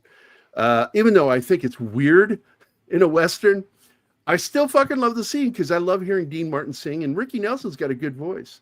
They Yes, are and great yeah. singers, but You it's cannot written in have Western, Dean and Martin. B, it's clearly Yeah, 'cause- studio recorded because you have a slight echo on the voices. So yeah, it's not. Well, it's not Dean Martin's voice; it's only Ricky Nelson's voice that has the echo. It's still But good. Ricky is one of those guys that just had a profound. God damn it, Gambit! Shut that up, man! I was getting ready to talk about that because I was a big Ricky Nelson fan, and I remember when he died, and he had a plane crash like John Denver. Fucking terrible way to fucking die. Violent way to die. What is it with these guys and fucking airplane crashes? Big Bopper, Buddy Holly. Big Bopper died with Buddy Holly. Yep. What And, is it with? And the kid was in there too. La Bamba. Yeah. Isn't his name Ricky too? Ricky Valens. Ricky Yeah, Ricky Valens. Valens. Yeah. Thank you. Ricky. Technically, it's Ricardo. Yeah, Whatever. Ricky Valens, okay. I remember one time I was hanging out with a bunch of my Mexican friends in the Army, and they were there with an earshot, and something happened. I went, Jesus. And two of them turned and said, what? I didn't know their first names. None of us know each other's first names in the Army because only our last name is on the fucking uniform. It's rare when you know. And I thought that was funny as hell. Two guys answered me when I said Jesus. That was hilarious. Exactly. No one fucks with the Jesus. That's right. Like, when my ex-wife found Jesus when she was in jail, first thing I said was, I didn't know he was missing. God damn it, Gary. You're savage. And then the second thing I said was his last name Martinez?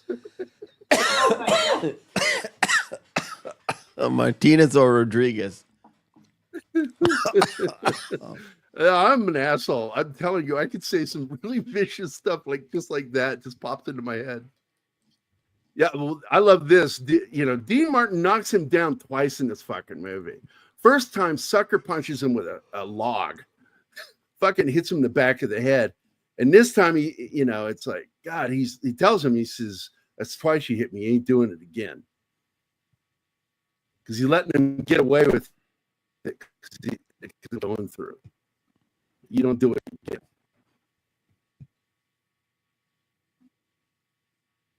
Yeah, this is where they try to use him as bait because they've kidnapped Dean Martin and they're holding him hostage to make him go out there and open the jail so they can get Joe out.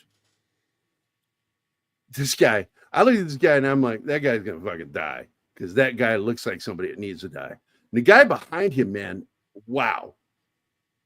That guy has an amazing face, and he doesn't look Mexican. He looks South American to me, Northern South American. Yeah, this is an intense scene. And when he gets up there, the only thing he is hoping for is that old Stumpy there pulls that fucking trigger like he's done multiple times because he almost shot Dean Martin when Dean Martin got dressed up nice because he's been like a slob the whole movie, and then suddenly wears nice clothes and fucking Stumpy shoots at him because he didn't recognize him. And I think how come? How come? How come? Yeah, that's something he says all the time. Yeah, I'm coming. When he gets called. He calls him out multiple times for taking a bath and getting dressed up and not notifying him because he didn't recognize him.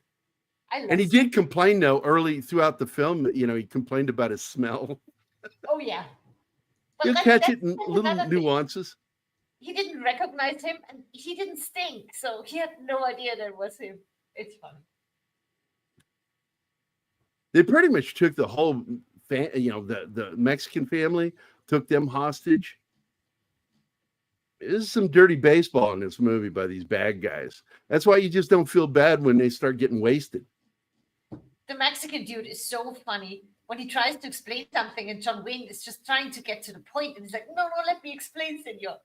Yeah, reminds me of certain interactions between I don't know where you get that from. I don't know where you get that from, Martin. Go there at all.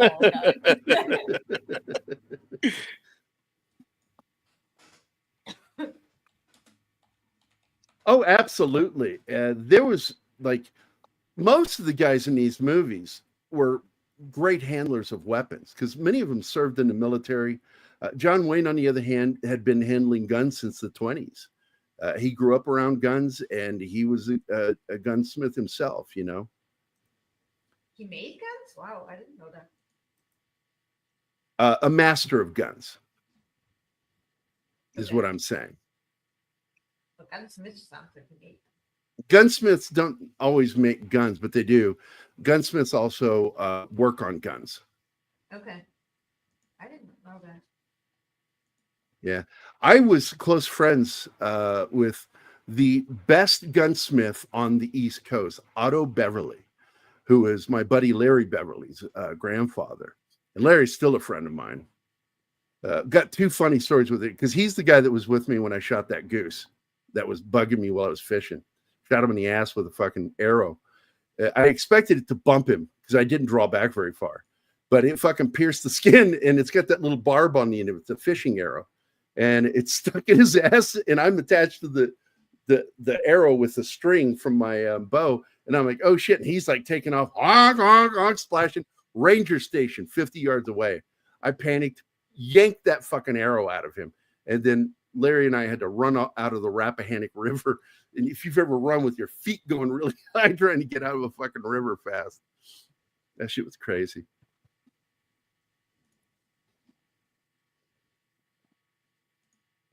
Yeah, he was absolutely. He was a gunsmith, whatever you're going to call it. He was a master of guns, and he knew how to handle them, and he knew how to safety check them. In fact, he'd work with other actors, and they didn't know. He would help them, explaining how to do safety with these firearms. Because all the firearms they use in these movies are actual functioning firearms. They're not blank firing guns. The only time you see that is when you have an automatic weapon. Automatic means automatic loading. Doesn't mean full automatic. That's why I get annoyed with people when they call a pistol semi-automatic. I was like, don't do that. It's automatic. The Russians made the first, as I recall, the first full automatic pistol.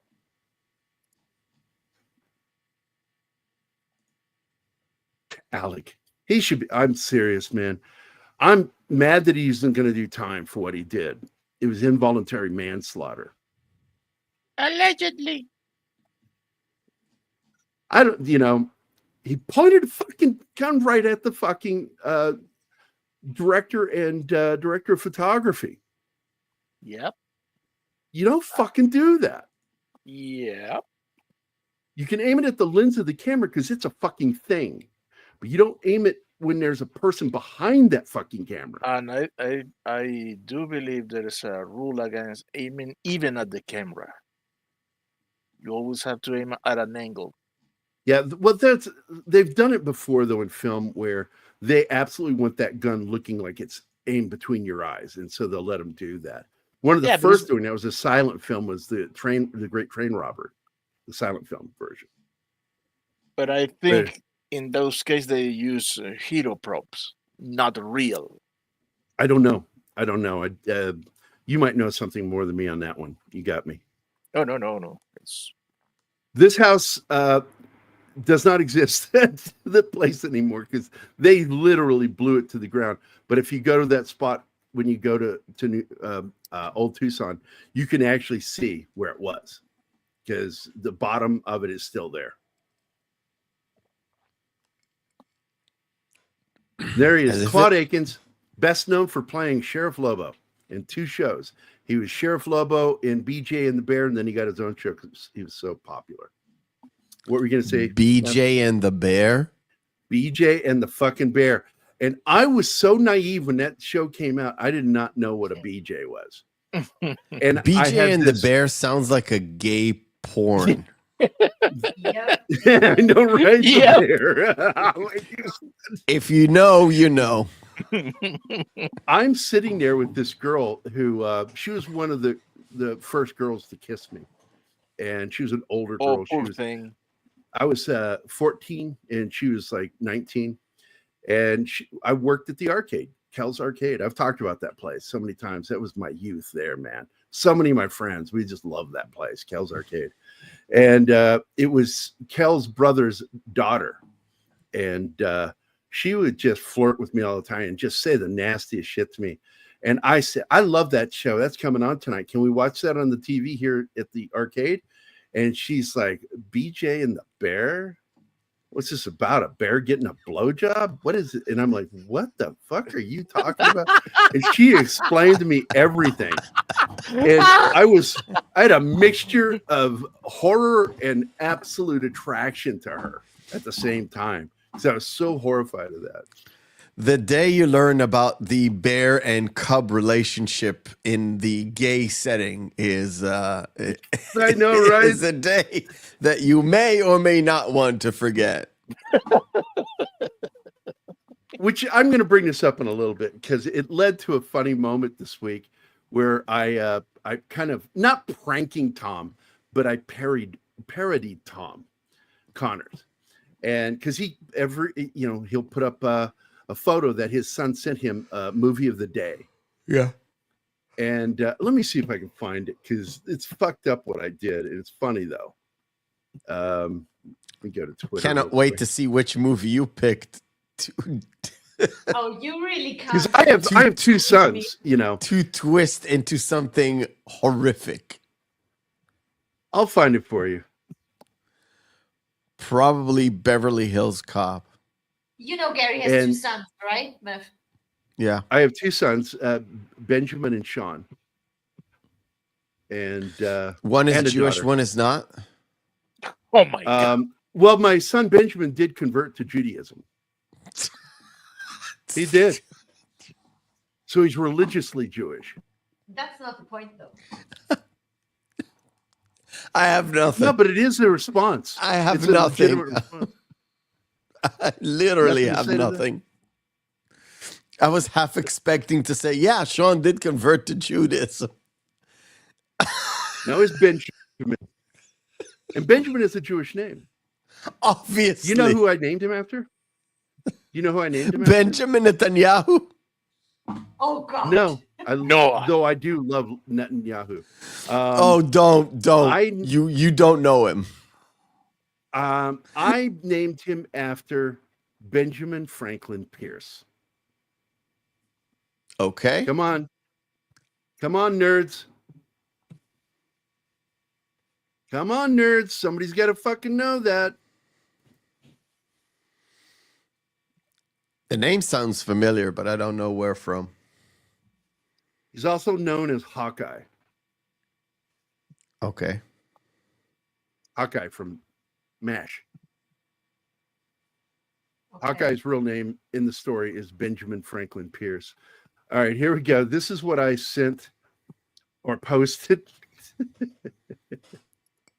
Tom got into it. He fucking got a kick out of it. And share screen. Here we go. Oh, Zach got it. There you go. Reed and Gambit.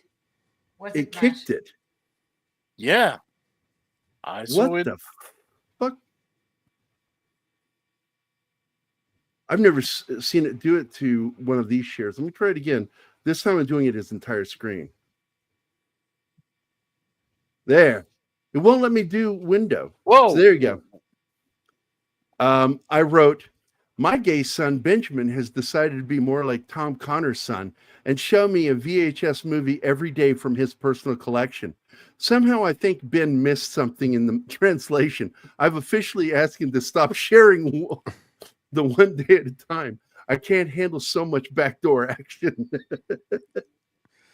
This is gay porn. It's a gay porn movie. No, this is Men at Work. This is the Australian band Men at Work. But I actually made Tom laugh on that one. And yeah, because it's funny. Oh my God. Oh. So this is the moment where Stumpy, who has been frustrated with John Wayne's character, he won't let him do things because he thinks he's going to be in the way. And his big fear is that it's going to cost him time because he's going to have to end up helping Stumpy. So he just tells him, just stay back and stay out of the way. He also But doesn't Stumpy, want to lose Stumpy. He doesn't and want he doesn't want to be lose their him part. because he loves him so much too. There's that, but no, clearly there's the other thing too. And I understand there's sometimes, like, I knew guys in the military, I'm like, you need to stay back when this happens. Not because, I didn't want them hurt and I care about them. I was worried about them causing a problem for other guys trying to save them. He wants because Stumpy to they weren't stay very where he good can at- be useful. They weren't That's good all it is. soldiers. And that's all, his thing is that he is a hobbler. He hobbles. And he overemphasized his limb because he did have a stiff leg. But this is where, if it weren't for Stumpy, they would not fucking win this fight. Stumpy shows up and covers their ass and kills the guys that were trying to come around behind him. But he's hiding next to a wagon full of dynamite. And that is so funny when John He's Wayne like- tells him to get out here. And he's like, no, I'm having a good And sit that- here. And I can aim at them greatly. And then he tells him And that that's dynamite- Wheeler's dynamite. Yeah. It's his own dynamite. Another great So idea he of steals Stumpy a crate of grab it. stuff. Yeah. So he grabs a crate of it and takes it over there, and he says, "Hey, are you still a good shot there, Johnny?"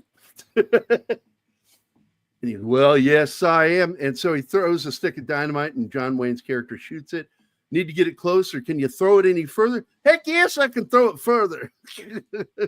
You tell me Yeah, where but- you want it. And So he says that'll blow the whole place up. And John Wayne says, yeah, that's the idea. that's the idea. Yeah, exactly.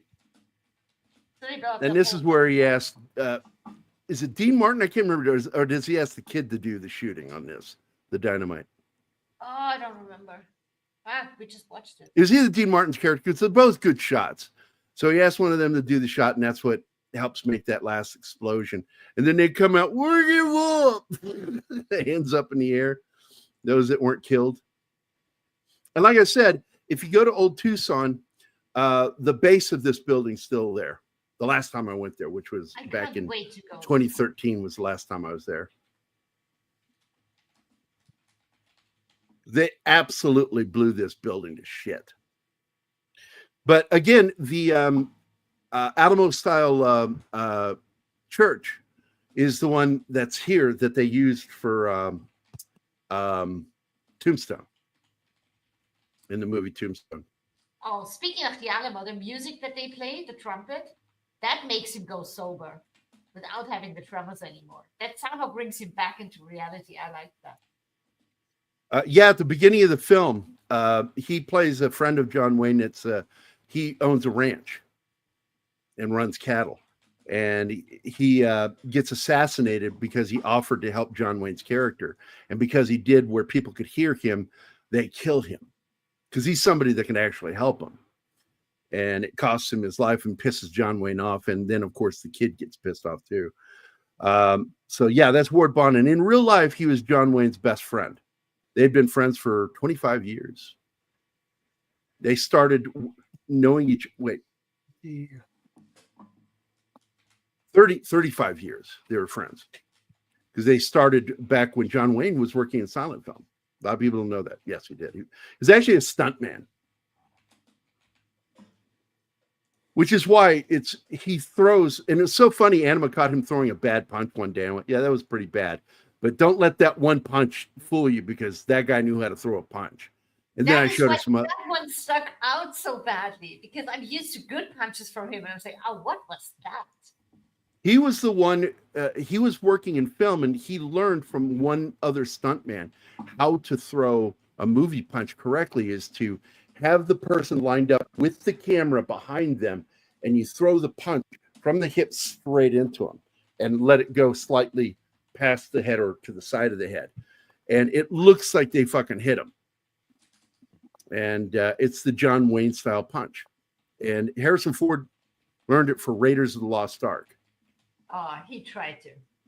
But he did fairly well in Raiders. But he does a hesitation thing when he's fighting the German under the flying wing, when it's rotating around. He starts to throw the punch, and then he waits, and then he throws the punch. And I'm like, you don't do that. That's bad. I fucking love Brannigan. We are going to be doing it, Tom. I think that it's a terrible movie, but it's so fucking fun. It's about an American cop that gets in trouble in the U.S. and gets sent over to England to be an American learning from the British how they police. And he ends up bringing that crazy fucking American way of detective work to Britain. And you've got Sir Richard Attenborough in it. And he's so fucking funny in that movie. Absolutely love that movie, Brannigan. I do. And yes, it's dumb. It is a really dumb movie, but it's fun. Do I have to be looking forward to this one? No, yeah. You'll enjoy it. I'm telling you, Anima, because John Wayne is so much fun to watch. Getting frustrated with the British and them getting frustrated with him. Oh, it's fun. Yeah, well, you had fun with Animal House and Strange Brew. Trust me, Gambit. I know my movie trivia. Nobody has ever won playing Trivial Pursuit with me. I've never lost a game with Trivial Pursuit. In fact, I pissed off like Mac, Chris, and Ultra Rob and I were playing one night. And Ultra Rob teamed up with me, and we kicked the shit out of Mac and Chris. Mac knows a lot of stuff, but he could not. Even on sports trivia, because I grew up in sports, just science too. Like, man, that's like trying to play Trivial Pursuit with Spock playing against me, and then Ultra Rob, because he's just like me. That's why we're such good friends. The same thing with Keith. I tell you, if Keith and I took someone on Trivial Pursuit, they wouldn't win. It's absolutely a fun romp. It is. It's an action film. Oh, and I missed the ending here because I got so focused on that. Let me start that again. Because in the end, it's this great happy ending. All the heroes have survived. Stumpy is full of himself because he saved the day. And that last thing he said there was not expected by Dean Martin. And when he said that line, that laugh you see on Dean Martin's face and that expression was 100% legitimate. And here is the scene. Her and her fucking, oh my God, that hourglass figure.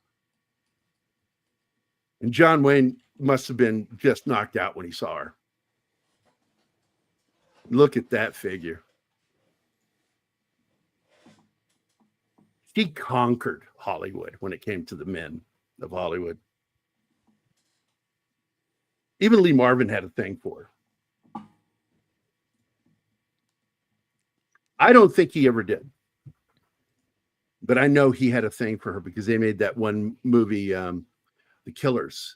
I think that's the name of the film. Oh, no. It was. I think she's in both that one and Point Blank. Now I think about it. She's in both films. She liked working with John Wayne and she liked working with Lee Marvin. Tough guys. Real tough guys in real life. So she's wanting to be a dancer now. Like, I'm going to have to be a dancer. And he looks. She did it before, and she's rubbing it in his face, just wanting a reaction and getting. Well, because she's offering to do it for more money. Yeah, that's part of this conversation, and she wants him to not want her to do it. And finally, she gets it out of him. I don't think that even the job is real. Yeah, she absolutely could be making it up. I think that there was a good potential that she's ready just to lying. go out there. She was going to do this just to spite him.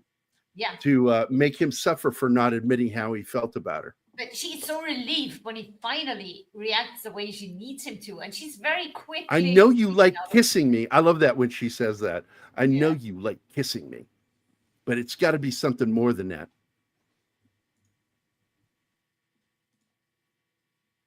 Yeah, Angie Dickinson was a sex symbol. Wow, absolutely. She's gorgeous. And that's hard to do in the time when feminism was starting to come up. It started in the 60s. And she still did it, man. Great fucking ending.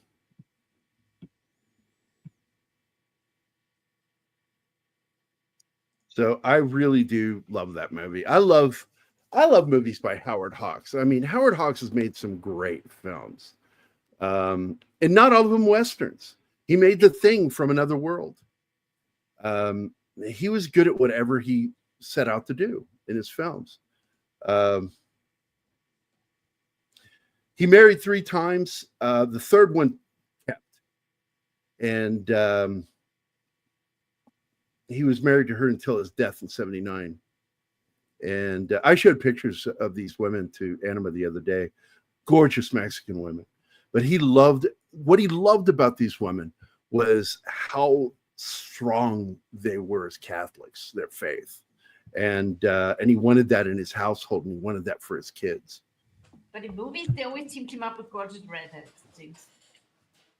Yeah. Well, she was in love with him, and he kind of was in love with her too, but they never let go past the attraction thing. He was a very honorable guy when it came to not cheating.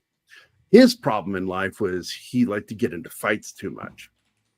And it freaked a few people out because they would hang out with him, and it ended up in there's this one actor talked about it. He says, I went down to Mexico with him and I'll never do it again. He said, we had been this brawl. I was scared to fucking death, because I can't fight. I don't know how to fight.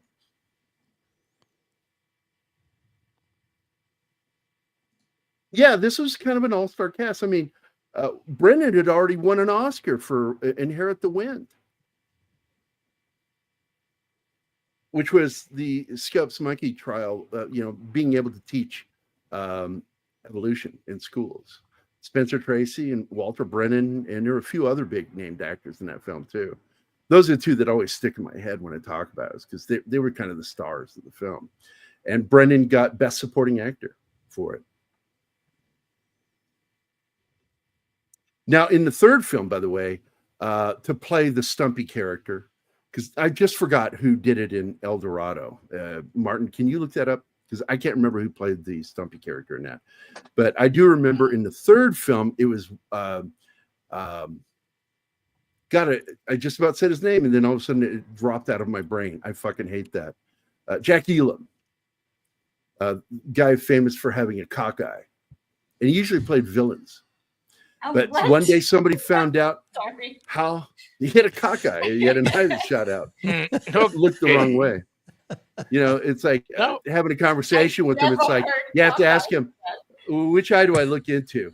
And sadly, the reason why his eye did that was he was an accountant. Okay, And Gary. while he was doing it, he needed He was glasses. always looking for threats in all directions. Yeah, and you never knew which eye you were supposed to look into. It's sort of like what's his name that played Igor in Young Frankenstein? Oh, yeah. Because he was a handsome young guy, but then he got that hypothyroidism disease. I told Anima the name, but I forget the name of it. What was positive? Yeah, that's it. And it caused his eyes to bulge out, and it made one eye go that way. Jack Elam's was from working too many hours without glasses, and it strained the eye so bad that the muscles kind of pulled inward, caused one eye to slightly go cockeyed. And he was told he could never do that work again because he would go blind if it did. So what am I going to do? So he started doing extra work, playing extras. And somebody liked his look, man. And he ended up being in Westerns, playing bad guys. In fact, John Wayne shot him because he was up. They shot it there at the old Tucson. And he was standing up on one of the rooftops. It's one of the little Mexican hacienda things there. And he was going to throw a knife at John Wayne, or John Wayne, all he had access to was a quick knife and he threw it at him. It was one or the other, but it was a really good scene. And that made Jack Elam's career. Everybody liked working with him. And in private, he was a very funny man, great sense of humor. And it wasn't until the 60s that somebody cast him in a role that was funny. And El Dorado was 1970, shot in 69, released in 70. And Elam was that stumpy character. And it kind of made his career. He ended up doing 2 shows for TV that were comedies. On the Rocks was one that was absolutely weird. The guys at San Quentin prison are the main characters, and Jack Elam was one of them. And then he did a comedy. Nobody remembers this, but I do. He played the Frankenstein monster in the comedy as a sitcom, where he and Frankenstein, he's trying to learn how to be a person, and it's just, it didn't make us more than a season. I think it only lasted half a season, but I enjoyed the crap out of it because I love Jack Elam. But I think that if you get a chance to watch Rio Lobo, you give it a shot. He plays a character who starts out as a cavalry soldier during the Civil War, and he's hunting down the bad guys that did him wrong and stole some money that made him look bad. And it's a good film. It's a good film. It's basically this movie. Look who's here at the Very end. end, as always, late. Hi, Tim. Walter Brim, for example, he's among seasoned actors. Yeah, he was also, look, he knew what he was. He was a character actor. And Jack Elam was the same way. They had a specific character they played, and they played it pretty much every film. The one time he didn't was Inherit the Wind. And that's where he got his Oscar. I'm going to run his video. By what name are you known? There are some who call me Tim. Now, sadly, we haven't any bridge today because I have 3 videos prepared for that contingency. Oh, for this movie? Oh, Okay. yeah. Let's go. Let's watch it. Okay, let's go. Oops. Here. There's 8 or 10 Burdett men in there. Maybe more. You take the back door. I'll go in the front. That's one. I'd like to try this. You like to try what? I've been going in the back door. They haven't been letting me in the front. I don't know what it is. And finally, They took Dude just a moment ago when they heard the shooting. They went out the back door. They had horses. I heard them.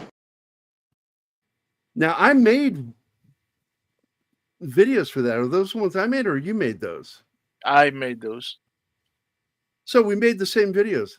See, Anima, I don't always have to do that. Martin can do it. You can start asking him sometimes. Stop not nagging me. You can Oh. teach me. I mean, I know she's not sitting next to me. She would hit me so hard for that. Oh yeah, I would. And I'm almost falling asleep, but yeah, I would slap the shit out of you for being an asshole. You see why do you need the shocking color?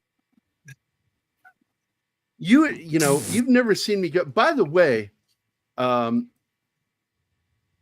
going to start doing this again next Friday. That for every $1 you guys contribute to this channel on Fridays, I will talk gay for a whole minute. $2, 2 minutes. $3, 3 minutes. I'm telling you, I will fucking do it. I'd get a kick out of it. And it was so freaky for Anima hearing me do it. No, it was not.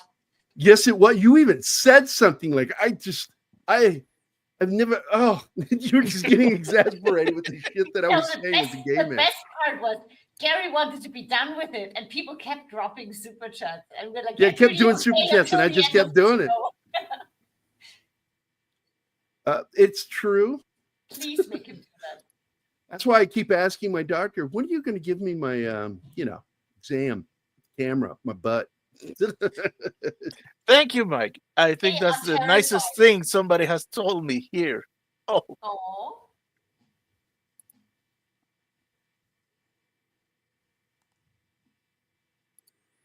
Aww. Oh. Was that a challenge? It's not a challenge. It's just fun. I enjoy doing it. I used to get in trouble for doing it. I'm not going to say that. It's not like I got in trouble at work for doing that. What happened was people started thinking I was actually gay that didn't know me. Because I'd be walking around talking like this all the time. Oh my God. Did you see that? It's like, I went by one table I was supposed to clean. I said, I'm going to let you wipe that up before I clean that up because that's really gross. So these girls that worked in the kitchen thought I was gay, and so did the cook.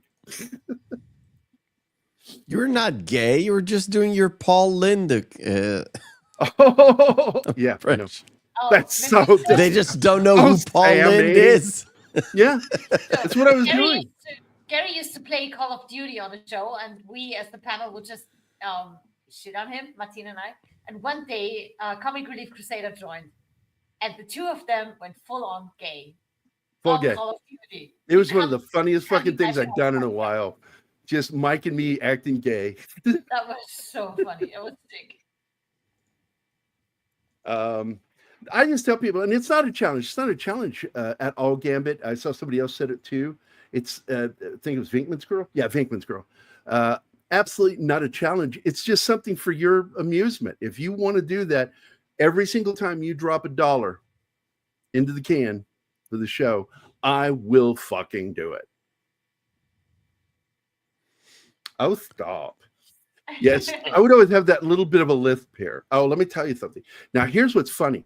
When my son, I knew Benjamin was gay when he was 18 because he came out to me. And I was one of two people that knew, his boyfriend and me.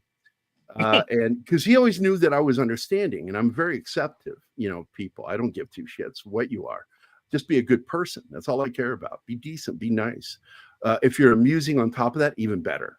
But Ben came out to me and told me that. And I said, I've always known you were gay since you were 3. It's like you were so, like, he would not do anything. When he was 6 years old, I invited him to go play baseball with his uncle and me, his mom's brother, because Jay and I were very friendly. I love that kid. And we went out to shag some flies and stuff that day. And Benjamin was like, I'm serious. This is what he said to me. I said, hey, Ben, your uncle and I are going to go down, do some infield practice. You want to go? And he's like, no, I'm reading reading the latest Anne McCaffrey book. And I'm like, what? You gay? And he goes, I'm reading Anne McCaffrey right now, and I just want to finish reading. You guys go do what you're going to do. And I went, okay. So I walked out the door like, who the fuck is Anne McCaffrey? And he threw it at me like I should fucking know who that is. And so I went to Walden Books. I drove 20 miles because the one we had in town didn't have any of the books. Logos. I think that was the name of it. It was more of a Christian store. Even though they had other books, they did not have a very good fantasy section. So I drove to a mall that was about 20 miles outside of town. Went to their bookstore, and a giant bookstore. I went in there and I said, "Do you have Anne McCaffrey books?" She goes, "Right over there, top row of the fantasy." So I go over to that section, and there's this book called The Dragon Riders of Pern. So I went and I bought the book, took it home, read the fucking book. I hated it. But I'm sitting there going, my 6-year-old son is fucking reading this book. This is for mature readers. And my son has I have a high IQ. My son's is actually higher than mine because my ex-wife has a higher IQ than me. She was on Jeopardy, by the way, and won. My ex-wife. And it's funny because my boss and his wife, Julia and Dale Dye, they watched that Jeopardy when she won. And she called me going, "I just watched your ex-wife clean up on Jeopardy." I said, "Yeah, I saw it too." And she goes, "But now that I've seen her, I understand why you hate her so much." She does this thing. And if you go find that, go look up her name, Lori Cassell. You can look it up for Jeopardy and go find the videos of her. And she does this thing when she's talking. It doesn't do with her head. And I just want you to do it. I'd want to punch her in the face. She was always being snarky. She'd say something snarky, then laugh at her own snark like that. And I'm like, fuck off. Oh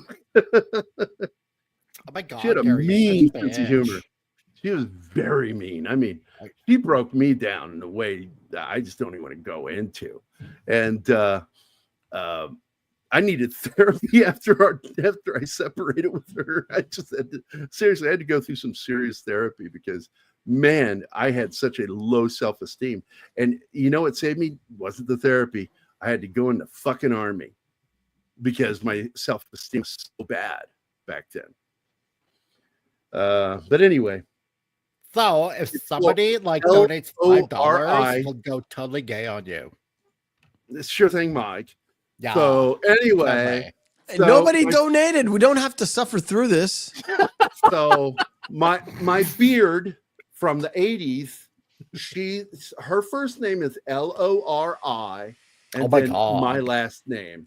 Really? Because she kept my last name because she felt it would be confusing for Benjamin if she changed her name back to what it was. But you can look it up and find her. I think it's on YouTube. You can go see where she won on. She was one in the teacher when they do the teachers thing, when they have teachers on, educators, and she went on there, man. She fucking cleaned house, man. She was so fucking intelligent, it was ridiculous, and I felt like I was half retarded when I was around her. I had no idea how smart I was when I went to nursing school. Before I went in the army, I went to Mrs. Glidden, the head of the director of nursing for the school. And she was going to be the person that got me in, and she needed a copy of my transcripts and all my test scores. And so I got all of those for her, took them in, and I just said, "I'm just so sorry. You know, please, I'm a better student than what this shows." I handed it to her, and she saw the problems I had with my grades, but then she went to the test scores, and then she called me to come back in. And this was the first time I ever found out I was smart. I was 26, 25, 26 before I found out I was intelligent. And she says, "Have you ever seen your test scores?" I went, "No." She says, "You were in the top 2 percentile of all the students in your school, which for your grade put you in the top 1 percentile. And I looked at her, "Did I give you the wrong paperwork?" And I'm like, "Let me see that." Because I'm like, "No fucking way." And I looked at it and I'm like, my SAT was like, I was in the top 1%. The only person who had a higher score than me was my best friend, Jim Woodward. And that was it. And I'm like, I'm smart. And it led to a confrontation with my dad because my dad hid those scores from me. True story. And that's how he became a YouTuber. That's right. I'm too smart for everything else. No, the sad thing is, like, when I hit my 50s, man, nobody wanted to hire me because when they killed the economy during that administration right after Bush, it led to the death of people who worked in graphic arts and design. And when companies were struggling during that period, because even though he didn't cause the downfall, Bush did, that administration did nothing to fix it. And so I had to freelance, and that's tough, man. When you're competing with other artists and designers. Yeah. I went to Arizona for one main reason, because I figured it's better to be a big fish in a small pool than a small fish in a big pool. So I went to Phoenix, and I found out that was a fuck up, because they actually have an art and design school there at the University of Phoenix. And they would hire people right out of college or while in college because they can get them cheaper. They're not going to hire some guy in his fucking 50s to do a job that they got to pay more for because I'm that skilled. Gary, that's all fine and great, but it's almost 1:30 a.m. over here, so I'm going to bed. Yeah, and besides that, we don't want Jews on the show this late. Nobody likes an Adolf Quitler. Come on. Fucking okay. Yuda. Yes. And let's go ahead here. I'm going to do my thing, and we'll get the hell out of here. So do your thing. I want to thank. I want to thank Tom Baker Oh my God. and the Tom Connors and the So Apple good. Eater from Rome. I'm doing my Yiddish. Dragon Ruse, Willie the Monkey, King's Music, Slasher Fred, Helen Place, Paul Smith, Read by Nature, Andy Morrow, the Peter Vinkman fan site, also known as Vinkman's Girl, and Penny was here. Let's see, who else was here? Come on, it's not scrolling for me now. There we go. Gambit, 1987. Good conversation and nice having you back on the show, Gambit. And of course, Larry, where you going to? That's right. I took a monkey song and put a different name in it. Fuck you. I want to thank all you guys for being here today. I want to thank Mephisto. I know it's late there. We're going to get you the hell out of here. Mike, thanks for dropping in at the end and being completely tits up useless. Appreciate You're it. welcome. Thank you, Anima Confusa, the love of my life, and Martin Acosta Santana. I want to thank you for, hey, whatever the fuck it is you do. As Mike would say, half-assing the show. Exactly. He did that And- on his show. And in memoriam, I forget I that. want to thank Ron Jeremy for making some of the best fucking porn I ever watched in my life. God bless that man. God bless that man. God bless every porn actor. The only Jew making with a porn big great. dick. Exactly. Without him, we would never have the O face. And I can't remember, was he circumcised or no? I Yes. don't remember. He was. Okay. Yeah. So good. He didn't have one of those leather dicks that just looks like it's a pop-up toy when you somebody squeeze it and the get head his pops up. Again, It's so time happy to my steal mother my doesn't speak bagel. English. So let's get out of here, you mashugana. All right, let's go. I've got the bagel to smear. Don't forget tonight you've got John. He's going to be playing some more of whatever the fuck it is he's playing, and probably getting killed a lot. So watch that later at 8:00 tonight Central Time. Don't ever miss Doomcock's Friday Night Frolics. It's always worth your time. Fuck you, I I'm love it missing when- it. That guy's, well, yeah, you're fucking dead to the world at that time. So everybody have a great Friday. Don't forget, we'll be back tomorrow to do what movie? We'll be back to do Kiss Kiss Bang Bang on my channel, and then throwing it back to you to do. We're going to do it on our channel because Anima loved that movie, and I love that fucking movie. We do have Do to it. I talk love tomorrow. that fucking movie. Are you going to invite me over there to join What? you? this Saturday. You have a Yeah. show, dude. Yeah. Yeah, I can. Yeah, an hour. He doesn't You're an even hour. You start an remember. hour before me, so I Yeah. could actually jump on your show for a bit. I'll send you the link, dude. All right, cool. Yay! I'm popular. Anyway, But I what are will, you guys doing like tomorrow? That's what I asked. Martin usually has an answer for me, and he hasn't I replied. keep trying to say that. Fuck, What guys. the hell? I think Anima said Hudson Hawk, but she was yelling. That's what Oh, we're yeah, doing Hudson tomorrow. Hawk. I Which think is a that's classic right movie now. that tanked at the theater. I think it came out at the wrong time. because everybody expected it to be a straightforward Bruce Willis action film, and it was a comedy. It's a comedy, yeah. With musical aspects to it, and it was fucking good. And I looked at that film, and I'm like, how can you not fucking love this movie? So we'll be doing that one tomorrow. Watched it with my kids last weekend. What did they think? Still holds up. My boy likes it. My daughter, Yeah, your daughter seems just like a lot of stuff. She's in her teenage phases where she hates everything. You showed her another film that was good. She hated and walked out midway through Demolition Man. What the fuck? What the fuck? Are you kidding me? Oh my God. Yeah. We need to get help for your daughter. Yeah. So I'm going to start a GoFundMe to help Mephisto with his daughter. Yes, please. Better. Well, maybe she said, "Where's the fiction in this? This is right now." No. Yeah. Different reason. Good night. Good night, guys. Okay. We love you, man. Everybody have a good night. We'll see you tomorrow. Bye, guys.